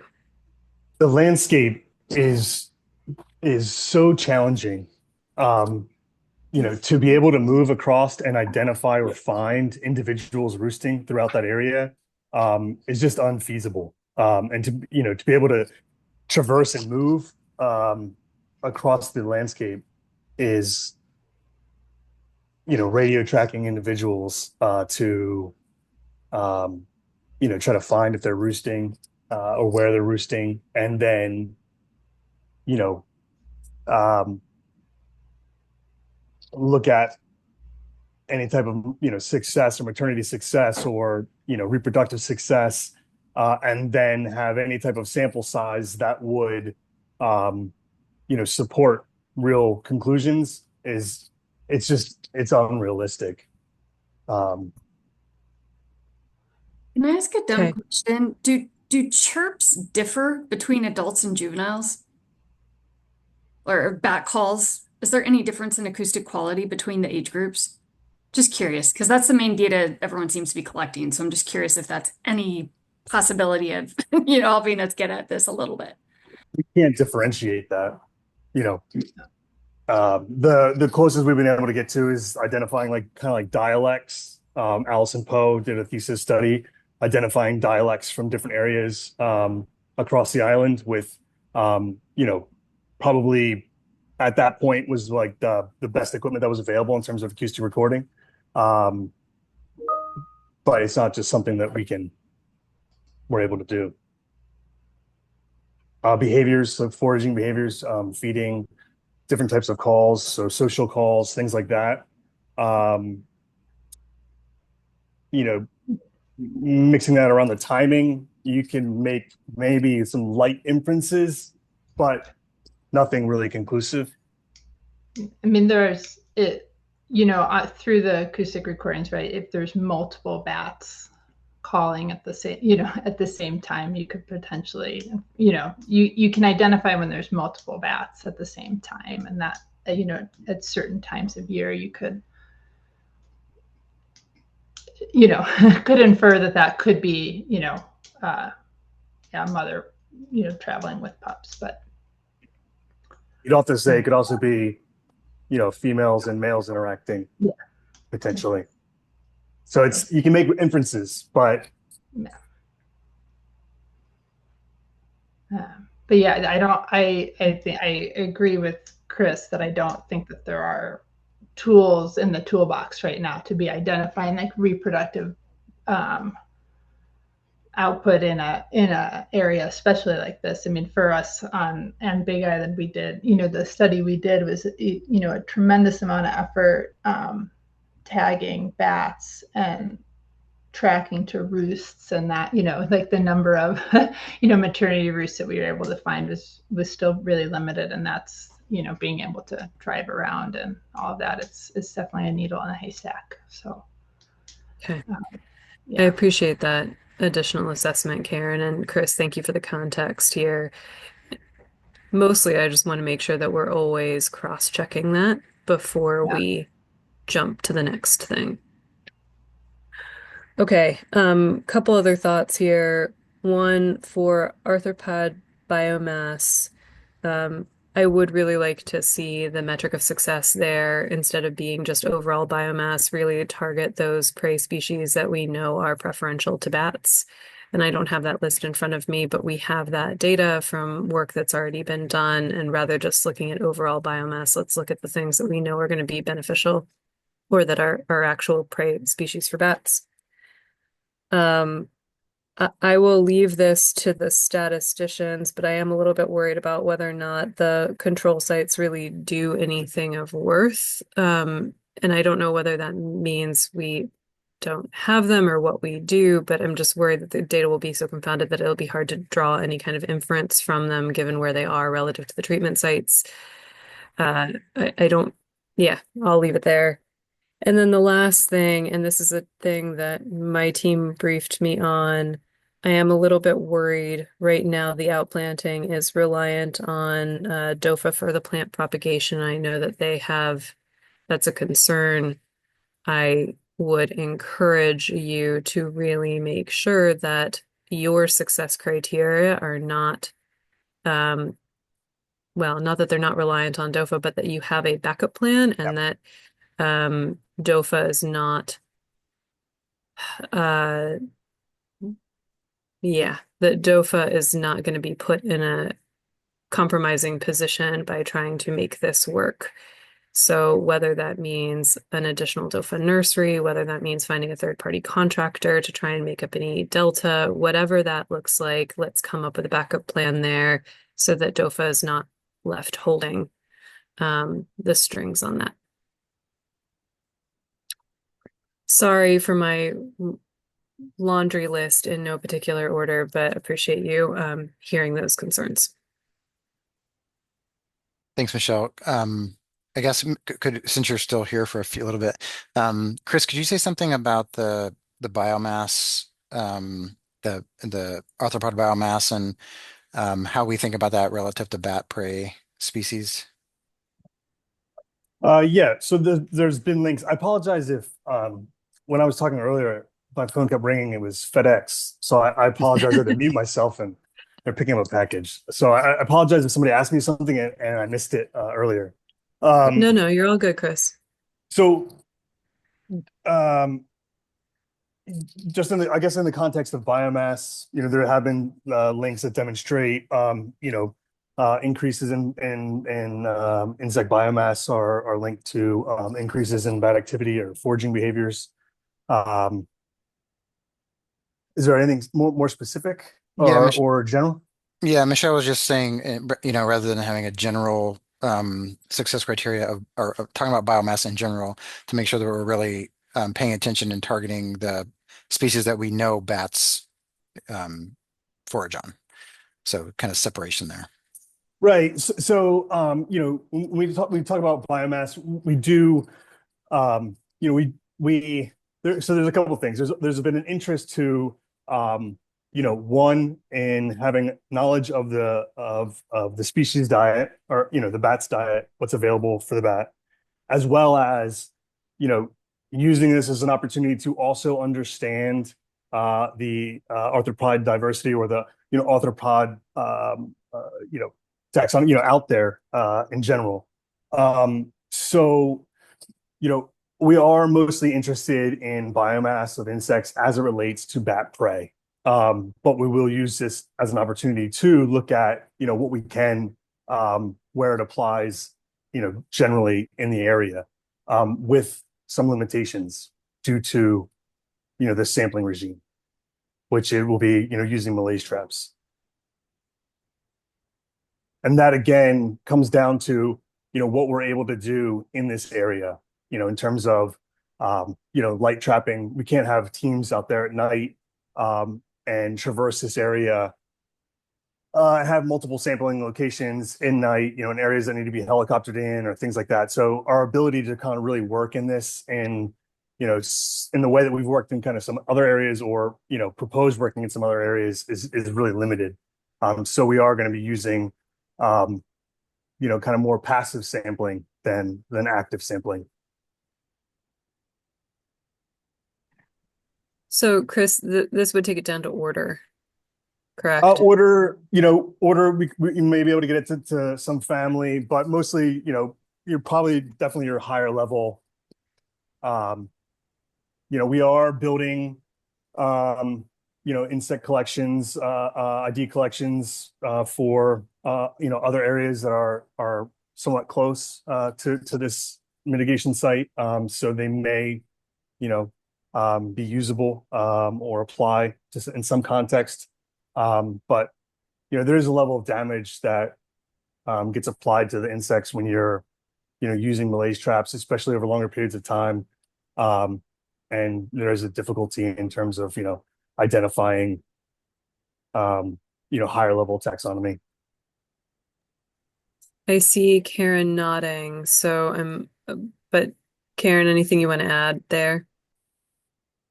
I think getting to the order level largely helps us get to the bat diet pieces. So I think it's that. I guess one thing with the Malaise traps, Chris, do termites survive that?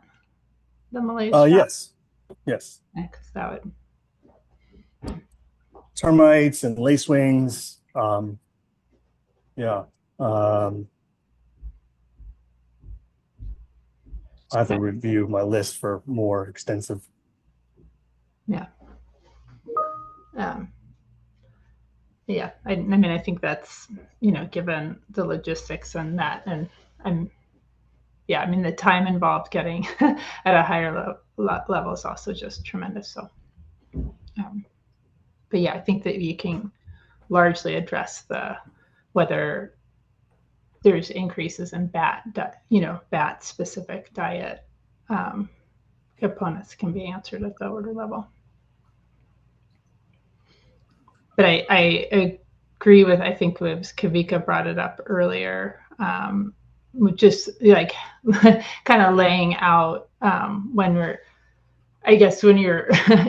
dealing with the biomass, is addressing the bat specific parts, not just biomass as a general. That's really important. Karen, this is Jason DOFAW. I didn't want to interrupt you guys' conversation here, but If Chris can just introduce himself and his affiliation, just so everyone knows who's speaking, if that can happen really quick, please. I'm sorry, me? Yes, sir, if Oh, can. okay, sorry. My name is Christopher Todd. I'm a wildlife biologist, specializing in bats and Hoary bats here in Hawaii, and I work for Tetra Tech. Thank you, Chris. I appreciate that. Yeah. And then if I can, I know Michelle just left, but I'll just pick up real quick. One thing I'll say quickly about the last thing that Michelle said with respect to outplanting stock and reliance on DOFA. Hear that 100%. And that's again something, if these plans get approved and we're moving forward, I mean, that'll be, day one activities will be to figure out what is the planting plan, what's the palette, and then what's the stock. And we would definitely have a backup plan, not trying to put all the requirements on DOFA here. So.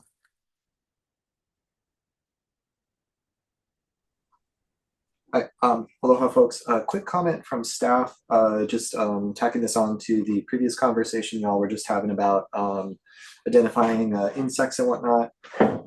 We had some feedback from Janice Matsunaga, who's the state entomologist, heads Hawaiian Vertebrate Program. Regarding identification, she did have a note. These notes were provided to Tetra Tech, stating that, I'm going to read word for word, tracking only the orders of arthropods does not give very much valuable data on diversity of arthropod communities, especially if only collecting individuals above 5 millimeters. So just wanted to make sure that those comments were brought to light. Thank you. On that. So we did, I don't know if it was specifically addressed in the text or in a comment, but so that how we kind of addressed that was, after our site visit, Jesse, the realization of what we were actually able to do, that diversity aspect is kind of taken out. It's more focused on biomass. Really, the light trapping, I think, is where you want to be able to get, that higher level taxonomy, that order, beyond order. And so we're not doing that. So we're really focusing on biomass, changes in biomass, getting it to the order, and then, as far down as we can, and, providing that diversity aspect if and where possible. So again, if we have information that goes beyond the bat diet, in terms of the general area, providing that, but focusing mostly on biomass. Understood. So kind of recognizing the difference between what we're looking for with bats versus what we would be looking for with entomologists and insects in general. Yeah. So focusing mostly on biomass, and then, if and where we can, looking at diversity.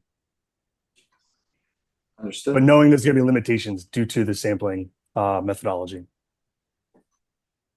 Understood. There's a few more hands up. I'm not sure if Melissa or Karen is first, but Melissa, you have something? Thank you. Oh, and just as a mechanistic thing, the hand to the furthest left of your screen is usually the one raised first and then on to the left. So it's a Zoom thing. Anyways, so as a person broadly engaged in conservation research, I really appreciate seeing the effort at not just removing invasive plants, but also outplanting native plants and then looking at the system response for the insects. That's great. And in contrast to some of the other ones we've seen where they're just doing removals, but not outplanting anything to actually restore the habitat. So that's great.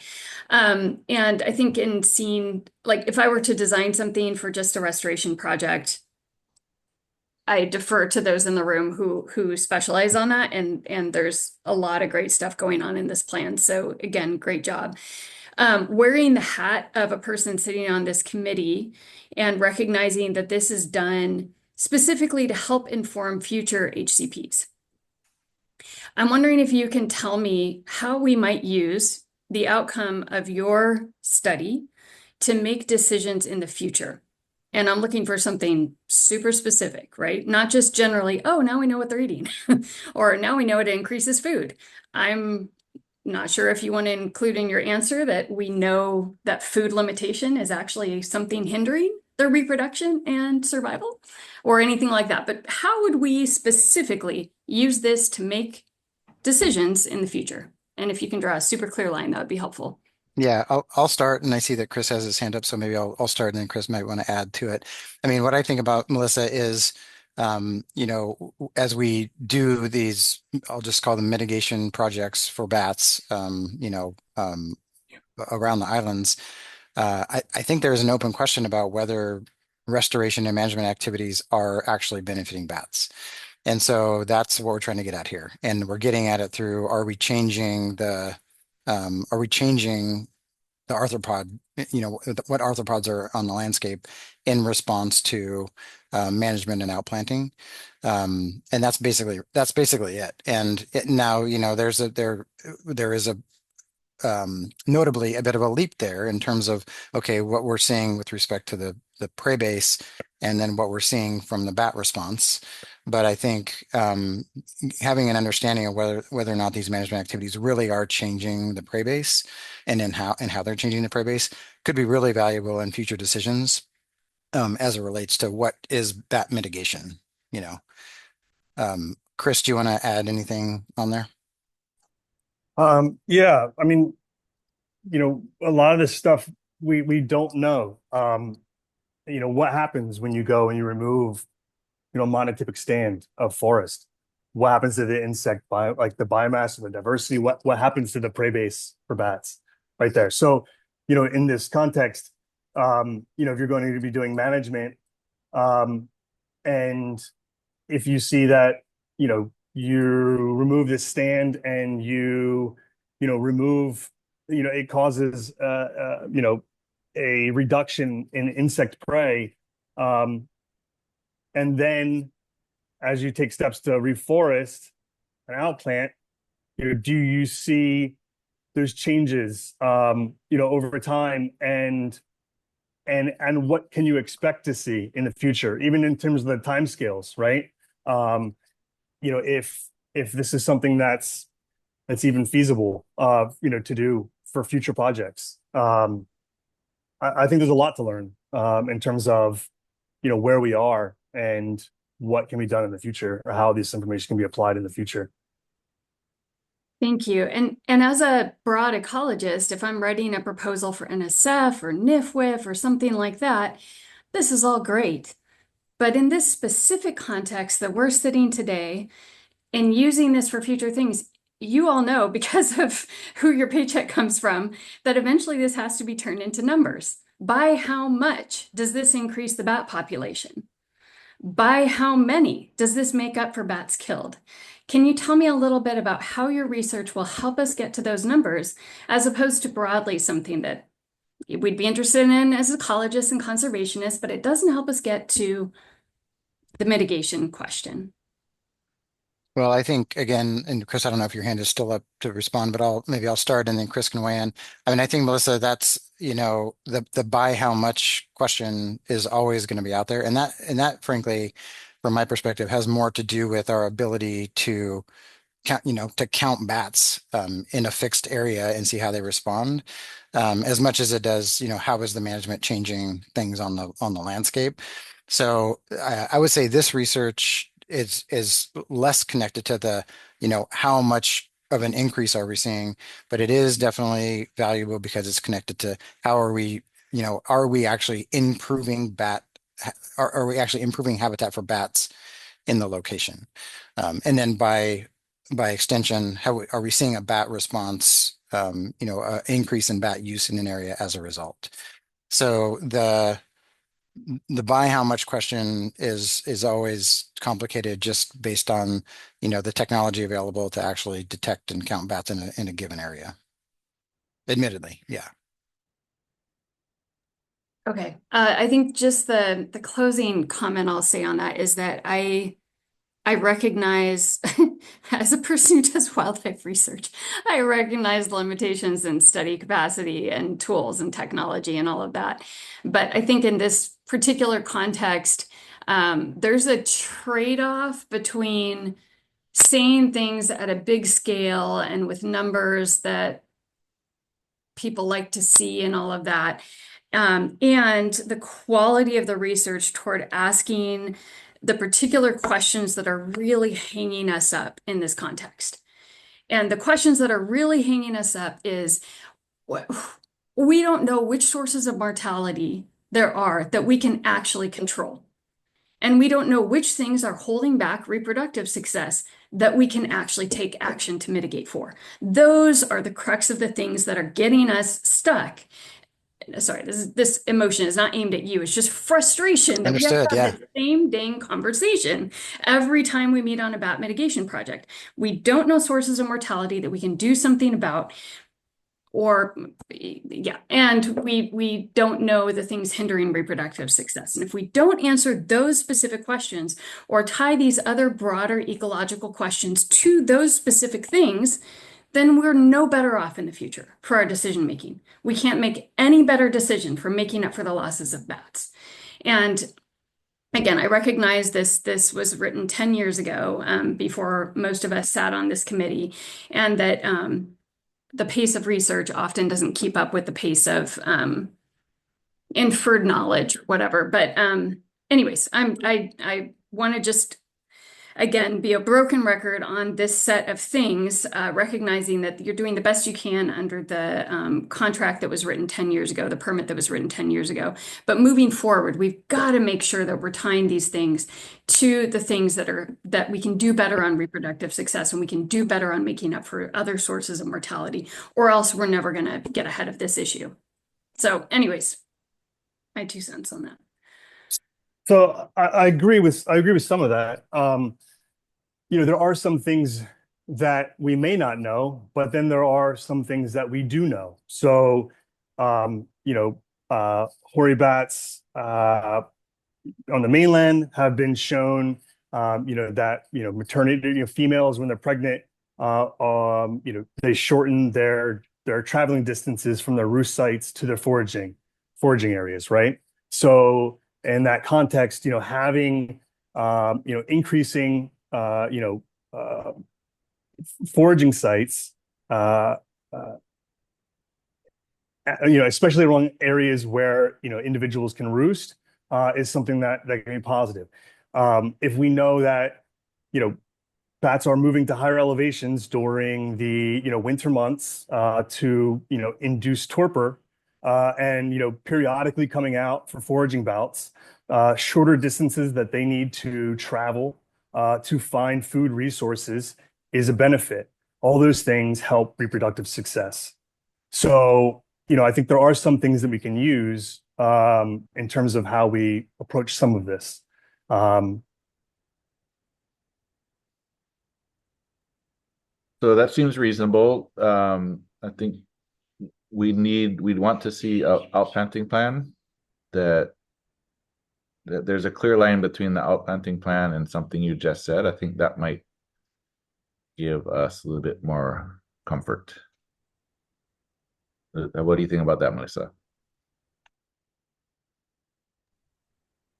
Sure. You say sure, but you're going like this with your head. So I learned, and there's a training that teaches me that that's not a real yes. I think Melissa's saying that's a part of the story, but not the whole solution. Yeah. I recognize it's expensive and time consuming to actually count bats or actually monitor what's going on with reproduction. I recognize that. And as Michelle said, $100,000. I know how far that money goes. It doesn't go far. So I get that.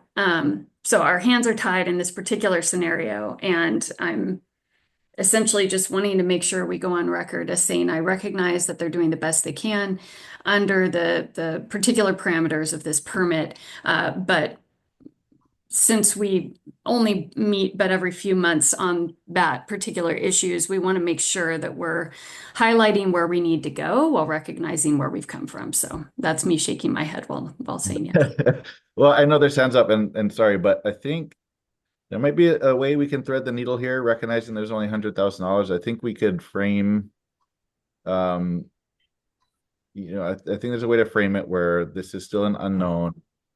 This is what they're going to do. The monitoring might help us to figure out if we are indeed increasing emerging habitat at higher elevations, that kind of thing.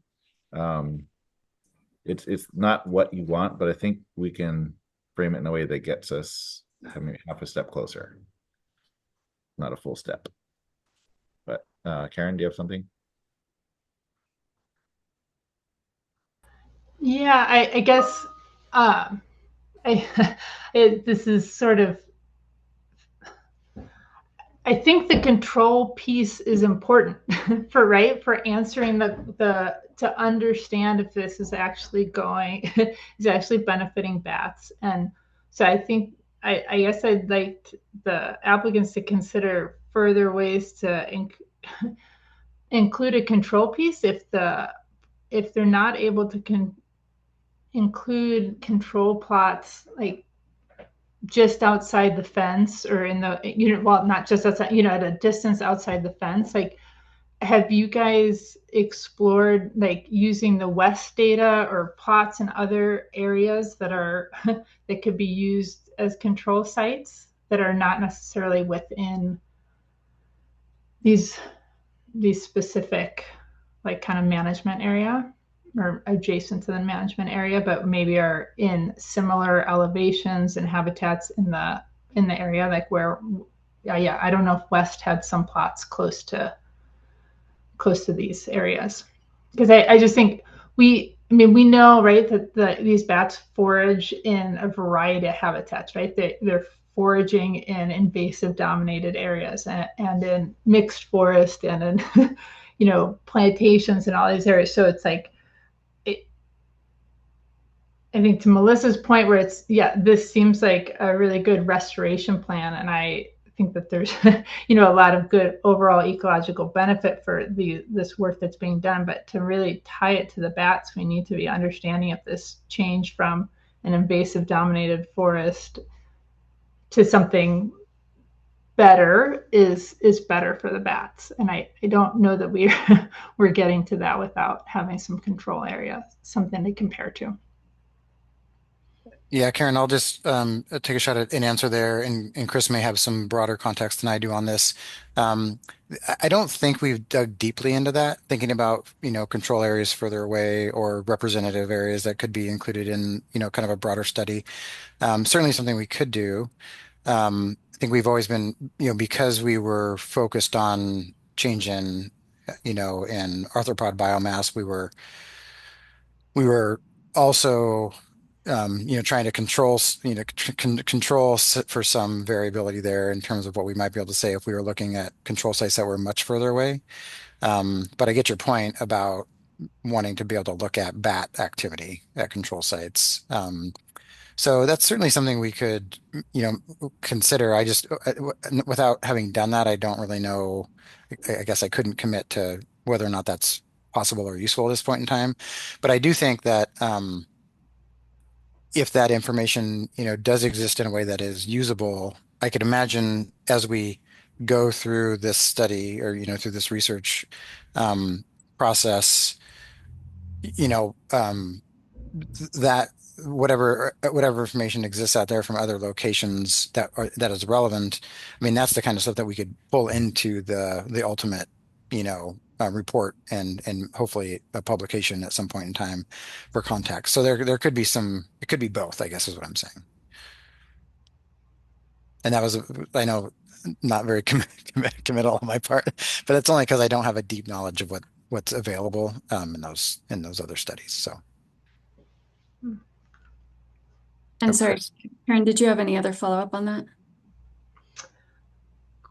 I guess the thing would just be like, it seems like there's so much that you guys have left to figure. I understand the point that you can't like implement your plan until a plan is approved, but yet it seems like there's so many unknowns in the plan because of the logistical difficulties. So it's like, it seems like after your plan is approved, we would need to have some sort of revisit to see if the goals of the approved plan are actually going to be met. And I guess the control plot would be part of that process, maybe. Chris, you had your hand up. Sorry, Melissa. Did you have something to include there? I just wanted to, I just wanted to thank, Kavik, I liked your comment about, the host plant species and things like that. There is still a lot that's unknown in terms of, what diet papers we have, and the host plants. It'll be interesting. I think USGS is working on a publication, if I'm correct, on this maybe. But it will be, good to I think speak with Janice Matsunaga, and to see if there is anything in their database that helps support insect species with host plants, that can be worked into this. So I do appreciate that. Mm-hmm. So, Chris, sorry, just to clarify your last comment. So you're interested in potential resources from HIP program that would have connections between certain arthropod species and host plants? Yeah.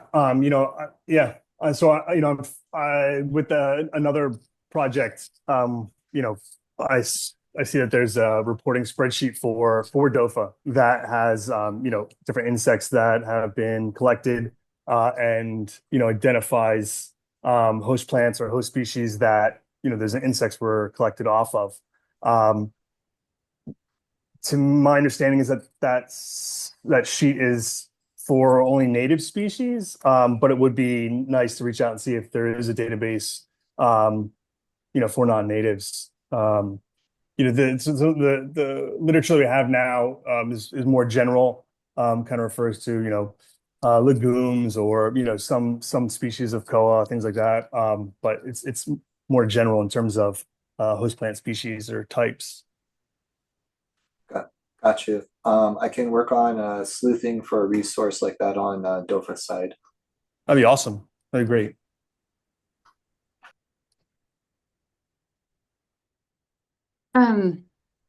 Okay, I just wanted to close the loop again, keeping in mind the ongoing conversations we've been having. I hear you saying that one of the goals is to draw them in to a space that has both foraging and roosting habitat, so they don't have to fly very far. Is there any effort at is there barbed wire at the site, which I think is something we've all agreed is something that would be problematic. And then two, is there any plan for including predator control at the site? So those two questions. So, and actually there may be others on the phone that want to weigh in terms of fence and so forth. There is a ungulate fence around the property, and the pigs have been removed from inside the fence. I'm pretty sure it's not barbed wire, but someone else can correct me if I'm wrong there. And then the rest of the areas, it's wide open and wild country. So it's not like other situations where you have a more managed landscape where you might have barbed wire out there. Again, others can correct me if I'm wrong on that. And so, I'm sorry, Melissa, what was the second part of your? Whether predator control is included. So if the goal is to kind of create great reproductive habitat, where there would be longer roosting and maternal roosting taking place, that is a known source of mortality from studies elsewhere for tree roosting bats, solitary tree roosting bats, that predation by cats and other things can be problematic. So it's just removing, while it might be rare, a known source of mortality. Yeah, I don't know if Jesse or others want to say anything about the situation out there. I guess what I would think, the way I would think about that at this point in time, And again, I'll defer to others if needed, but would be if we, got down the line, Melissa, and identified or had a pretty good assumption that there was roosting happening, maternity roost based on the acoustic activity that we're seeing and all the stuff that everybody talked about. That might be something we might want to consider. And if we were noticing, predator and knew that there are predators out there, that might be something we might want to consider in an adaptive way. I don't know that we would want to do it from the jump, but Chris or others, Jesse might have something to say about that, knowing the landscape maybe better than I do. Yes, Troy, I'll slide in real fast. Jesse Adams here, wearing my KMWP hat now. Several years ago, we did see sign of mongoose at the summit, but that was many years in the past. I do know that Susan Ching, a Wahoo botanist, is concerned about rats on the landscape, and just kind of the anecdotal evidence of we have trees that produce a lot of propagules and we're not seeing a huge amount of regeneration. And is that perhaps due to the presence of rats on the landscape? Army Natural Resource Program in the Waianaes did do large scale A24 grids. And they were noticing with those large scale grids that there was a fair amount of recruitment that did happen after they deployed those. So that could be indicative of rat pressures. So there's undoubtedly rats up there. There could be some mongoose. I've never heard of cats, but I would maybe defer to, I believe Craig is on the call from KMWP if he has any other additional insights.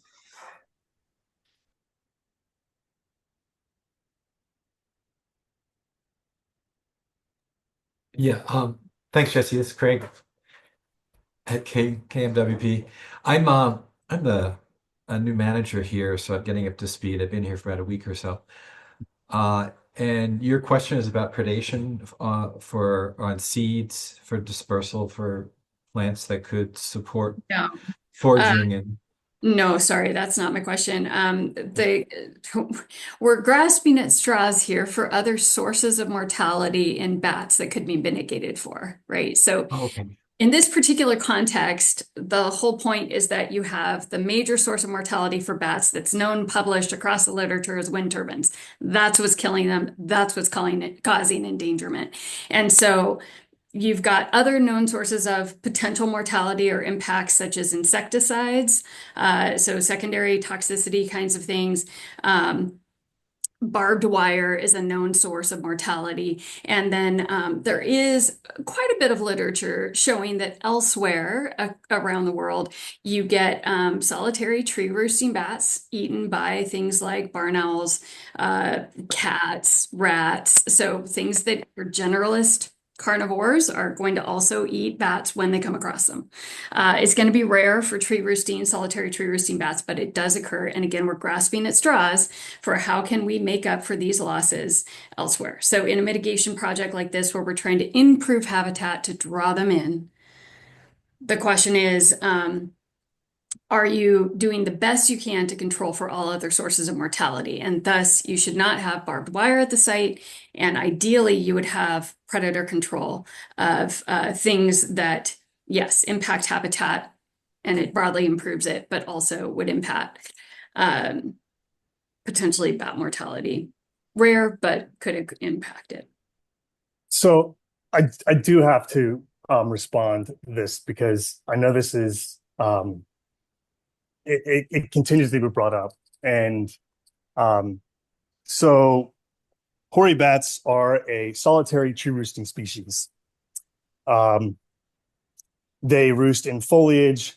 They're not a cavity roosting species. Anything that would be considered a maternity roost is still separated by some feet or a distance. So you're not having congregations of a large number of bats in an area. When you see predation by cats and owls in all those papers that are on the DOFAW website, you have species that roost or species that forage on the ground, right? Come in direct contact with cats. Cavity roosting species that roost in groups, small individuals or larger groups. You do not have in one of the papers, there's even the first paper in Canada has a list of species on the left, across the top, how they're all died, how they were the cause of mortality. Hoary bats, all of them have cats except for hoary bats. And all the other bats, they exhibit behaviors, either roosting or foraging behaviors, that put them at risk, that puts them into contact with bats, or with cats. The papers that are provided as for owls that are a cause of mortality are in situations where you have larger numbers of individuals that are leaving, foraging areas, things like that. So again, the papers that are being, provided as this argument for, management here, they're not appropriate. They do not apply to bats in Hawaii. I am working up a more formal response on this, so we don't have to continue arguing about this or having this discussion in each ESRC meeting. But I would like to have, a longer conversation about this at some point. Yeah, and I'm happy to look back across those. When I pulled those down, I pretty carefully checked for hoary bats being mentioned specifically, but I'm happy to take a second look. And again, I understand that it's rare. Totally get it. I think the broader concern is at this point, we don't have many things to show that we can do to make up for other known sources of mortality. And so on this committee, I'm just trying to say here, we have a lot of pressure to approve these permits. We have a lot of pressure to approve these reports that come in each year, and yet not a single one shows that they're actually increasing survival or reproduction. And so I'm grasping at straws here, trying to find other kinds of potential sources of mortality that could be mitigated for to help make up for these losses. So if this is one less thing that's a tool in the toolbox of folks who are trying to mitigate, so be it, right? If that's not something that's going to help, then we're back to curtailment and just reduce the number you're killing because you can't make up for it apparently. So anyways, just kind of struggling here on how you folks can make up.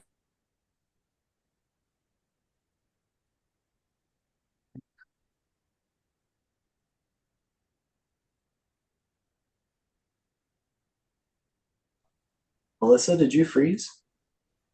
You froze. She froze.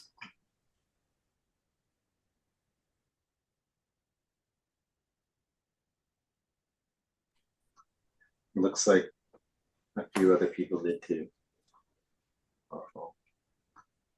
Hey, So, well, maybe Chris so what are your thoughts on rat predation on hoary bats? Can you And say?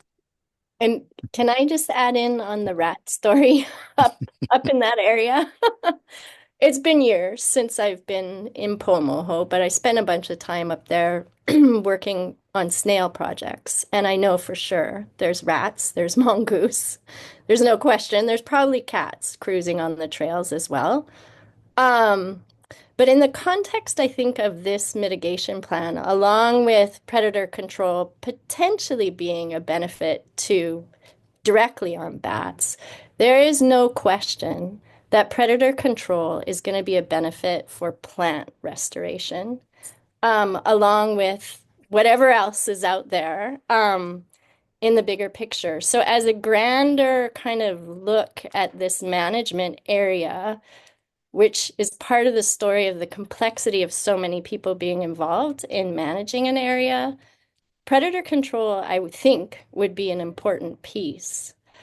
Along with that, I just wanted to comment, and I recognize the importance of control plots. Karen, I know. But again, we're talking about a heavily managed area between OISC, the KWP, DOFAW. When you start putting control plots into managed areas, I get really concerned about things not happening in control plots that might quickly spill out of control plots.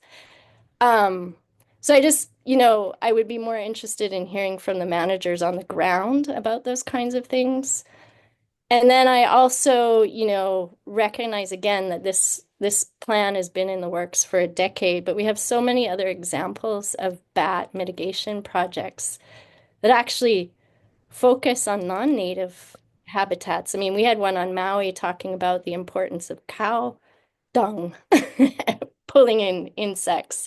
So I just, you know, I know we've been dealt this set of cards, but I think, you know, the rat situation, no matter where you are dealing in native habitats, is going to be a benefit.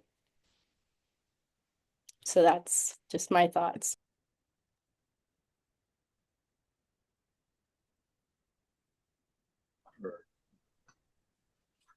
We have a couple hands up. Chris, did you have Oh, something? I don't think I loaded, but Kavika asked me about rat predation on bats.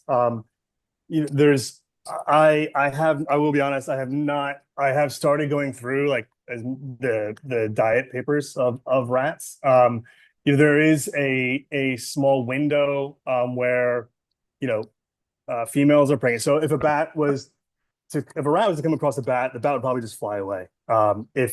So the risk period would be where you have, you know, a female with juveniles that are non-volant.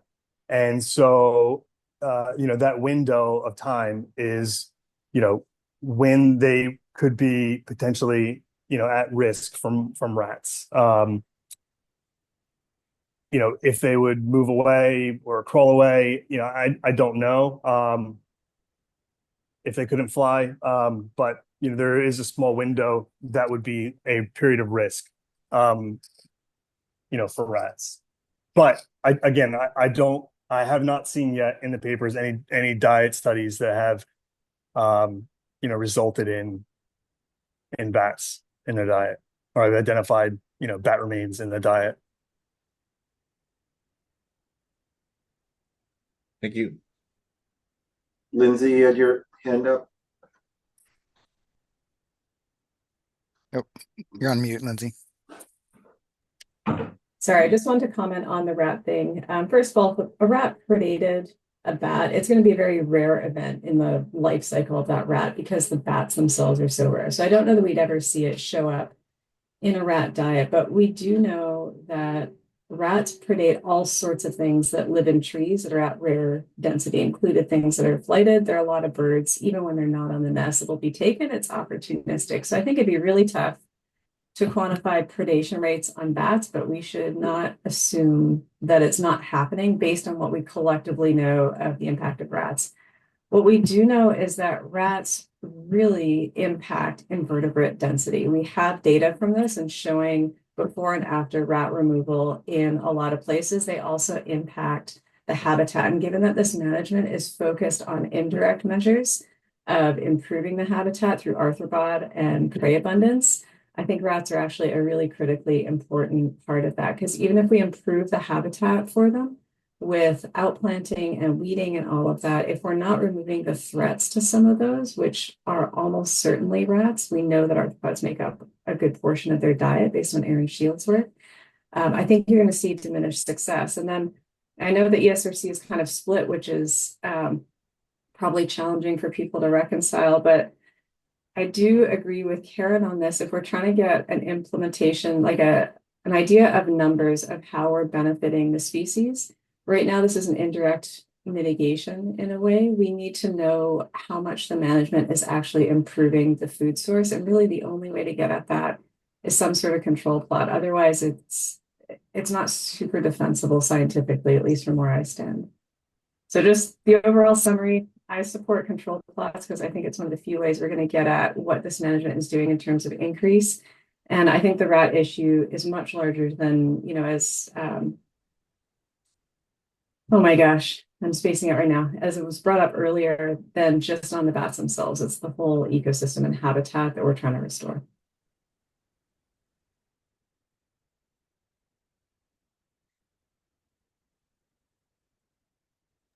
Okay, well, I don't know if we're doing a recommendation slide, but it sounds like everybody on ESRC is agreeing that some level of predator control is appropriate, if not for direct predation, then indirect predation.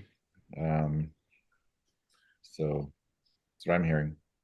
I'm going to go ahead and open up for public comment, and then we can go to our recommendation slide at that. Okay, Karen has her hand up before we go public. Oh, okay, Karen. Sorry. I think, well, I guess one clarification on the potential control plots, right? They can be outside of the management area, I guess, to kind of get at Lisa's concern, right? Is that I think my understanding is that like on these the figures that are in the plan, right? All of the management is happening within the fence line, yes? That's correct. And the control plots, I guess the idea is that those would be on the other side of the fence line where there's not management happening. That's correct. So I guess I would hope that that would alleviate the concern about it potentially affecting, like people, bigger scale restoration plans. Is that right, Lisa? Is that with your concern of like having actions scaled back within a management area just to have a control plot? Yeah, and I just would lean on the managers of the area to be sure that they're comfortable, which it sounds like there's been a great batch of meetings this past year. I've just, seen situations in other projects where sometimes those control plots in the end can be challenging for land management actions that are necessary or sometimes desired, but they can't happen because it's a research plot that and it's very important. I just wanted to make sure that the land managers of the area are comfortable with that, and that would be mostly DOFA at this point. And Lisa, if I would just add, KWP. oh, sorry, yeah. And Lisa, I would just add, and we could simply make that a criteria for where we locate, the control plots. In other words, I mean, there's logistical issues, but then, just making sure that we have a good understanding of the long-term management goals, whatever they might be for those areas, and that the control plots factor in appropriately. So that's easy to do. Yep. Hey folks, Jesse Adams here. Just want to slide in real quick with a comment, kind of backing up what Lisa's saying about moving those plots. Susan Chang, a Wahoo botanist, communicated earlier this day to me that there are some clusters of rare plants that are near that lower fence line, and those need to be given the appropriate breath away from them. So just agreeing with what Lisa's saying about it'd be good to give some space for those rare plants and other things as well. Yep, great.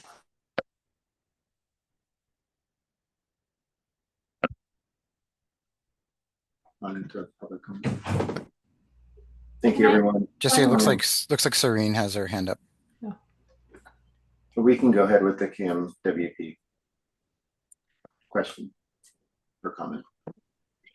Hi, my name is Serena with KMWP. I wanted also to add in, along with Lisa's point, that and just maybe for general knowledge, that we actually have management areas that we have managed over the past 25 years, as well as vegetation control efforts and things like that actually outside of the fence as well. So I don't see those represented in any mapping.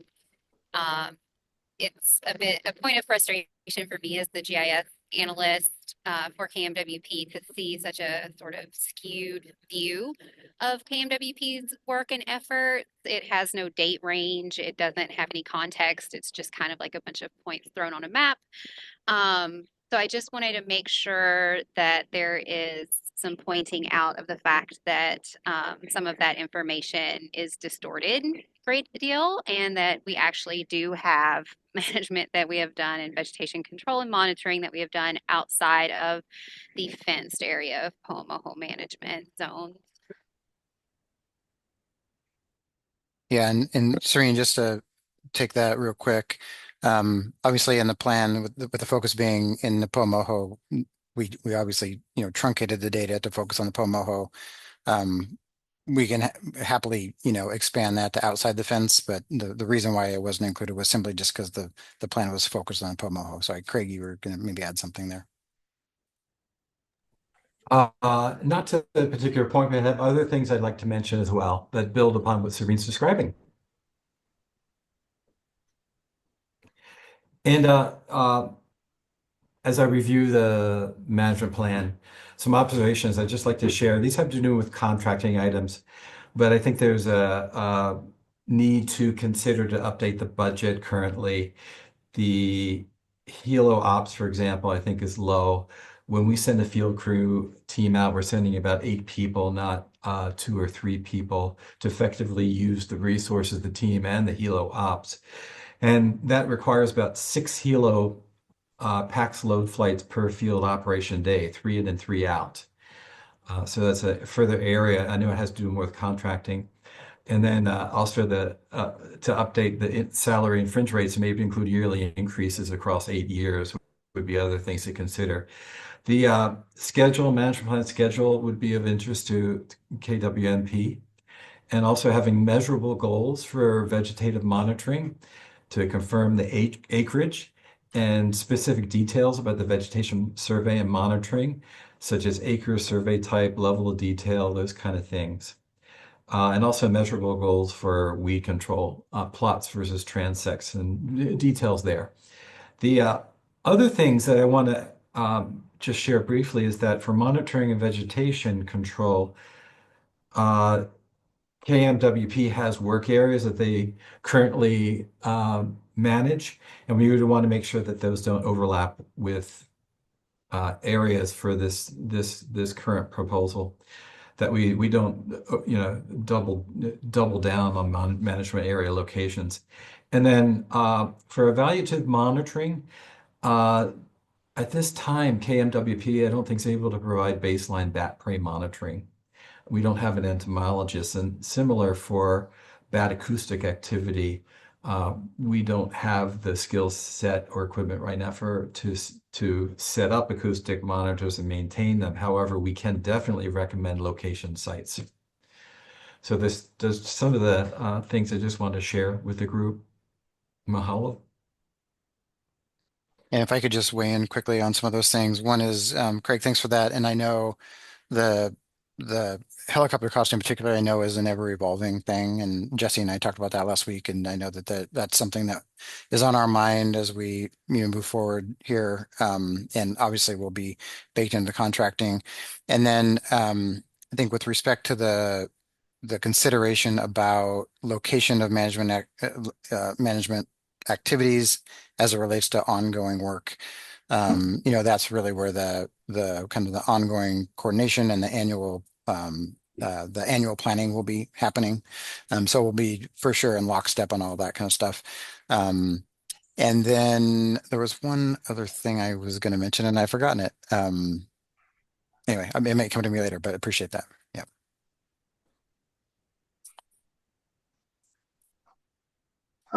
So we're getting a little into the public comment period, a tiny bit here with some of the folks here.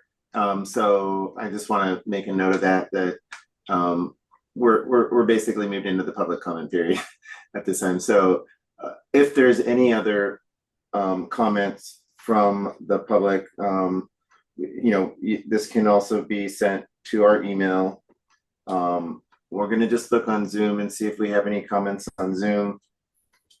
No comments on Zoom. No comments on Zoom. And what about our email? Nothing on our email. So if there's any other public comments that for folks that are here on the Zoom meeting, we can stand by for a second. And I would say for ESRC too, if there's anything else that you guys would like to share, we can kind of just do this together right now since it's where we're at. Jason, might I say one more thing? I remembered what I was going to say from a second ago.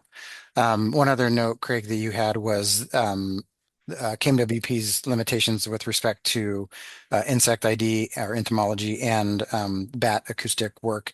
And the way that we have it set up right now is that that's work that Tetra Tech would be supplementing. So we certainly do have the expertise to deploy bat detectors and run the analysis on those, and then to deploy the malaise traps and do the insect analysis. So right now, the idea is that we would be supplementing with that, doing that piece of the support. And then if that evolves in the future and you all, have those capabilities, we can discuss that from a contracting perspective. But that was the expectation. Sorry if that wasn't clear. Thanks. Appreciate the clarification. Thank you, everyone. Before we roll into looking at our recommendations, do you guys want to take a break real quick, or do you want to roll right into the recommendation slide update?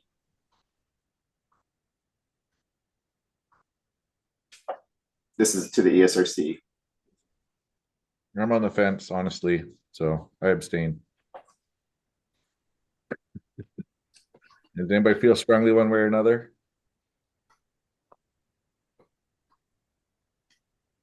Is Melissa back as She's a back. She just got back. Okay. Sorry, my computer decided that it needed to update right then. Do you guys want to take a break for 10 minutes and we'll come back and we can go into recommendations?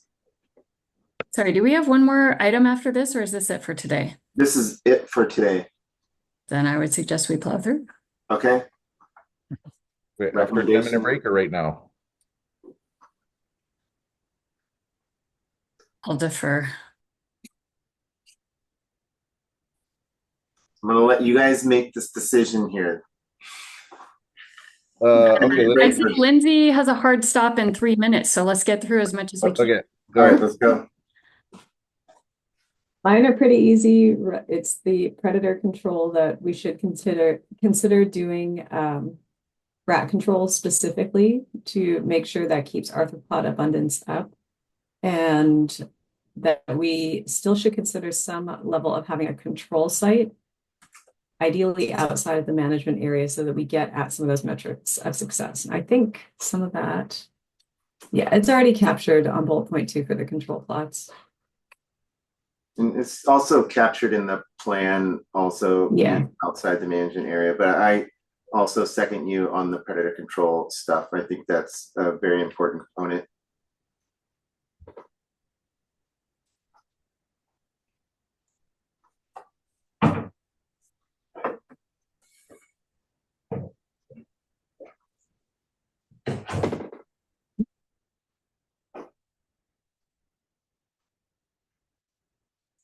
I don't have anything to add.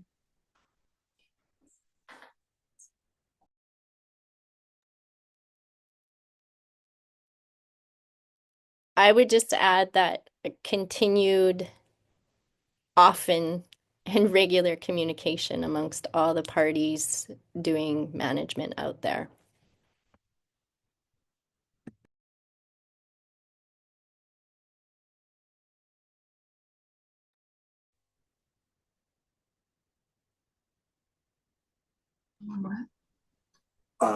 Sorry, Lisa, can we have that again, please? Continue. I would just say to ensure that there is consistent and regular communication between all of the management parties working out there. Thank you. I'd like to present potential path forwards to the ESRC committee members, only purely suggesting this. For our Kahuku plans, those folks came before you with a management plan seeking approval. Approval was granted, but they were required to develop and issue an implementation plan. That implementation plan came later. There could potentially be a deadline that could be placed on that implementation plan, but just as potentially a step forwards, if you folks wanted to pursue a potential vote of approval with amendments. Again, just a suggestion. Sorry, clarification. Are you talking about this one, Pua Makani, or are you talking about Kahuku? Sorry, I got confused while you were talking. Go ahead. Okay. Melissa, we were talking about this plan. He was just making a reference to another plan where we allowed implementation plan to be submitted after the approval of the plan. So we approved the plan, and then there's an implementation plan that would come in front of the ESRC to be able to see how everything is going to be laid out. Lisa, Lindsay, Kavika, how do you feel about that?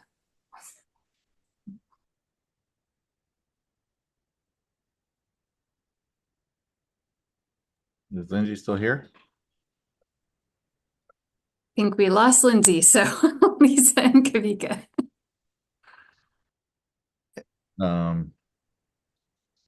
Unless I got distracted for a minute, so I don't know what was said last. I'll let Lisa go. I mean, I hadn't really crossed my mind in terms of that. I understand it. I just worry about plans on plans of plans, but yeah, it's not required. I think we can move forward with what we have here, these amendments, and move forward. We were just throwing that out there that some similar things like that have happened in the past. Not that it has to go in front of the ESRC again. It's just something that was provided to the ESRC at a later date, showing how implementation was going to happen. So not required, but we're just putting that out there. But I think we can kind of move forward with what we have here to make a vote on the project. Sorry to interrupt. Sorry, Jason, just so I'm sorry, it's approaching lunch. Everything's feeling clear as mud. So you're essentially, if we support this, we're saying if these things are implemented into the plan, we're fine with the plan moving forward, right? Essentially, that's what it means when we say this looks good. It's if the participant says, yeah, I don't want to do most of this. And then it essentially that's when it comes back to us because they're like, yeah, I know we talked about this, but I don't want to do it. Am I understanding kind of the two pathways forward as far as we approve it and everything moves forward and it all gets implemented, good to go. We don't have to see it again. Yeah, there's three pathways forward. There's a vote to approve, there's a vote to approve with amendments, and or reject. So we have three pathways. And so what we're talking about here is approve with amendments if everyone agrees. Right. Okay. And what was being asked for as an alternative? What was the... We weren't putting out an alternative. We were just fearing that some projects have developed implementation plans after an approval of a plan like this to where they provided to the ESRC information on how they're going to actually do the on the ground stuff and an implementation plan for additional guide information on how things are going to be conducted. So I think it's something that you guys had asked at one point for another project before. And so I think we were just kind of throwing that out there, but if that makes sense. I don't know, Jesse, if you want to elaborate, but yeah, I'm real sorry. I feel like I fumbled this situation pretty bad. I can add in. That was something Kahuku did. Contractors Tetra Tech provided, and I thought it was really helpful. But sounds like it might not be in this context. So that's all. Thank you. I guess I'm not totally clear on what's up on the slide relative to amendments and in the next step. So if Tetra Tech comes back, or I guess it'd be the wind energy company comes back and says that they will incorporate all of these, and then DOFA then looks at the plan to see if it fits. I mean, something like the predator control, right? Like that's not part of the plan at all right now. And so I don't. So how does the amendment process work? I mean, the amendments approved by the agencies, is that like the amended version is approved by DOFA and Fish and Wildlife Service? Yeah, we can put some insight into that, but I mean, here's your agency recommendations. It kind of talks about that, but go ahead. I was just going to say, in the past we had a vote with amendment at the Kahuku site for the removal of barbed wire. And so essentially the ESRC voted to approve with the amendments that the barbed wire was all removed, and that was ensured that that occurred by the agency, by DOFA. So yes, it would be on DOFA to ensure that these amendments that the ESRC votes on are implemented in the plan. To remind you folks of the submittal, at the end of the submittal, DOFA is granting approval with amendments to this plan. Because remember, this plan has to be approved by DOFA, Fish and Wildlife Service, and the ESRC.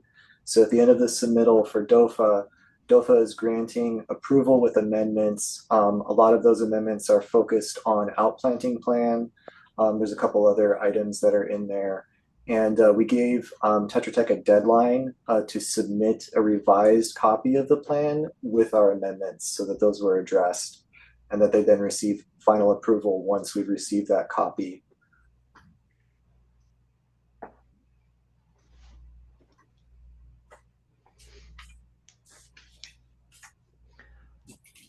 I am going to go ahead and move to approve the recommendations as listed here. And yeah, I'll move to do that. Second. Okay, so let's just do this formally. The ESRC will now take a vote to approve with amendments, or reject the plans. Do I have a motion to vote? Okay, I got two. Yes, motion to vote. All right, thank you. And so we'll take a vote now. Will all the committee members please have their cameras on to vote? All in favor, say aye. And please keep your hands up for approval to move forward with amendments. Okay, thank you. And all against this favor, say nay and keep your hands raised.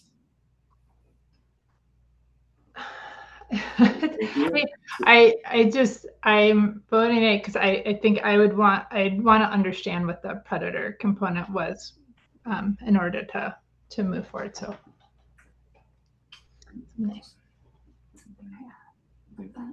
yeah, we'll go ahead and add that into the recommendation slide before we she wants to have information on how the predator control will be conducted. So yeah, I guess what they might like predator control for, like at a bat roost tree is very different than say doing like a rat control around an outplanting area to improve success of outplanting. And so I think with the way these are currently written, I don't understand. I'm not clear on what that second to last bullet, what the aim of it is or what it would look like, because it would be very different for different purposes. So that's my reasoning. Okay. Does anyone else on the ESRC committee have a response to Karen?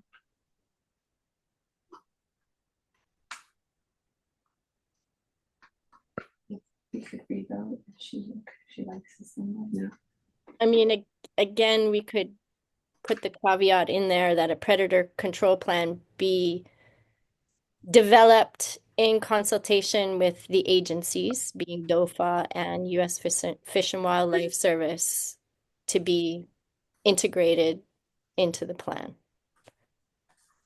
I would support that, especially given I know Michelle is not here anymore, and she had kind of highlighted the distinction between the research as mitigation in this tier and the restoration activities. And I'm not quite clear on the distinction between those. And so having her present for that, this is clearly a restoration activity, and that's different from the research activity. And so if our goal here is to approve the research plan apart from the restoration activities, then what's written here is fine. And so I think it's a little bit mixed in here, and so it's making it a little bit extra confusing.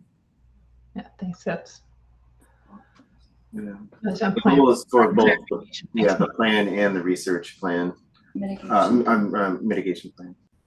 Yes, and I get that, and I think, well, maybe I don't get that. So, because it's not called out which thing is for which, and what we're trying to, what's our job here? Let me just ask a super dumb question. Is our job here to approve the research plan in the context of reaching the new tier of mitigation? And if that's the case, then that needs to be kind of clearly called out. If there's a second component that has to do with restoration activities as mitigation that are part of a different tier, then maybe that should be distinct. Sorry, I know we all want lunch.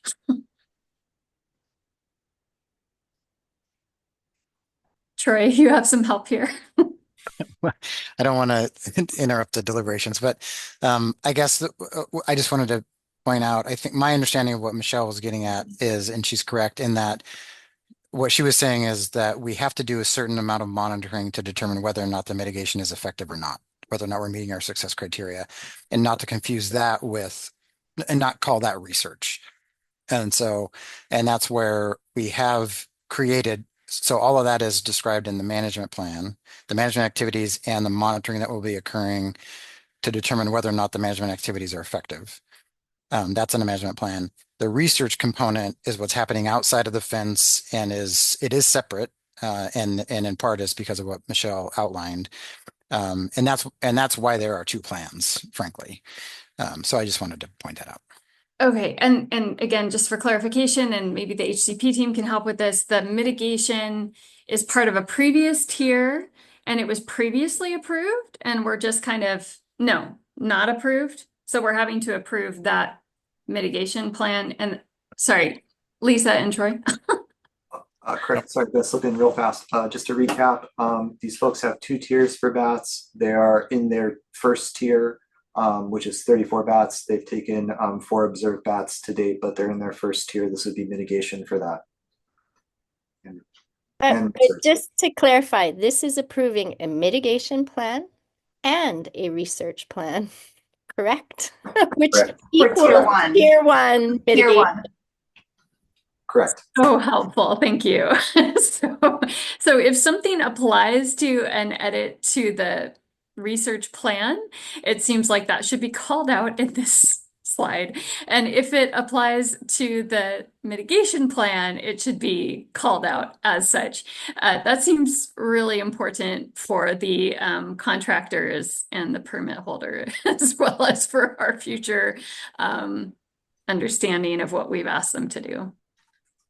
And what I would add on the thought of predator control as it relates to both the mitigation management and the research is, given kind of some of the things that Lindsay mentioned, that arthropod and invertebrate density is highly related to predator control, that even some of those research plots could look at predator control and then control plots that don't have predator control and looking at the differences. That could be super informative. And then assuming that the mitigation plan and management within the fence, I at least would believe that predator control would be warranted in that, particularly as it relates to plants and invertebrate protection, essentially, along with bats.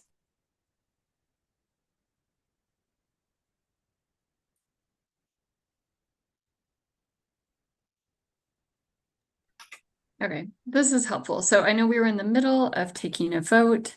I will give, what are Robert's Rules of Orders? Do we need to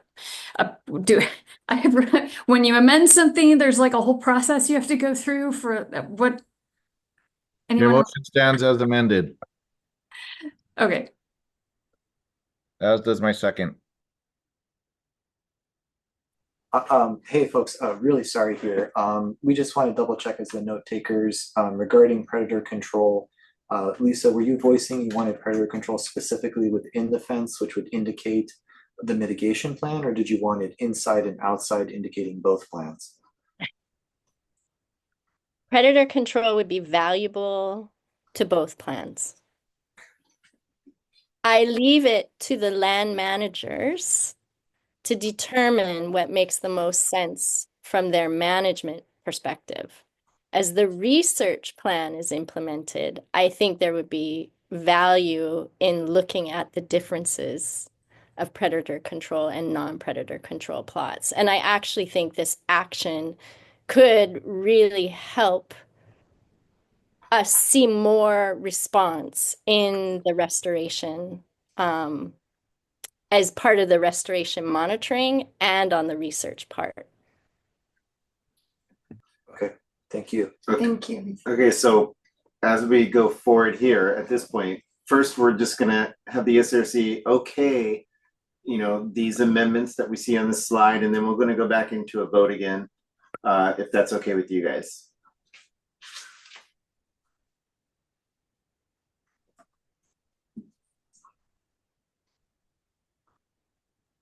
Sorry, what are you looking for, Jason? I'm sorry, what was that, Melissa? What are you wanting us to do? We're gonna just approve, we're gonna have the SRC agree on what we have on this slide, and then we're gonna go into voting for the tier one, you know, for the project management plan and research plan. Okay. I think Kavika indicated his approval of the modified slide, and I did as well. So you have a reiteration of the first. All right, great. Thank you. So here we're going to go ahead and move forward with a vote. And so we're voting to approve with amendments and for this management plan, tier one and research plan. Do I have a motion to vote? Thank you. And so we will now take a vote. Will all committee members please have their cameras on for the vote? You guys all do. The vote is to approve with the amendments. Yes. So all in favor, say aye, and please keep your hands raised. Thank you. So at this point, the motion is unanimous. So we have a vote. Thank you all. Vote to approve the amendment with amendment. So this brings us to our fifth agenda item, which is adjournment. So motion to adjourn. Okay. Second. That was fast, Kavika. Next second. So we will now take a vote. All in favor, please say aye and keep your hand raised. Aye. Thank you. It's unanimous. The time now is 12:18, and the ESRC public meeting is now adjourned. Okay, thank you, everybody. Thank you.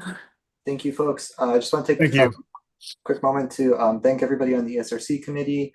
Thank KMWP for being here. I want to recognize all the folks that are fantastic at the Oahu branch. Ryan Peralta, Susan Chang, everybody that works for NEPA, Chris Miller, Jenna Masters, all those folks. Also want to give my thanks to folks over at HIP, my folks at OS. Basically, anybody and everybody that I could contact about this to give insights to Tetra Tech, I did, and everyone was willing and able to share that. So that was really inspiring to see the conservation community coming together like that. And you know, thank you for putting up with me. This is my first time doing this, so I really appreciate it. This has been a great experience. So thank you, everybody. And also thank Pua Makani and Priya and all the folks with AES. Thank you. Thanks, Troy. You bet. We're excited to get started on this, you all, and can't wait to tell you about it as it unfolds. So great. All right. You guys all have a great afternoon and a great weekend. Thank you very much. Aloha. Thank you. Do you want to do that? Anything?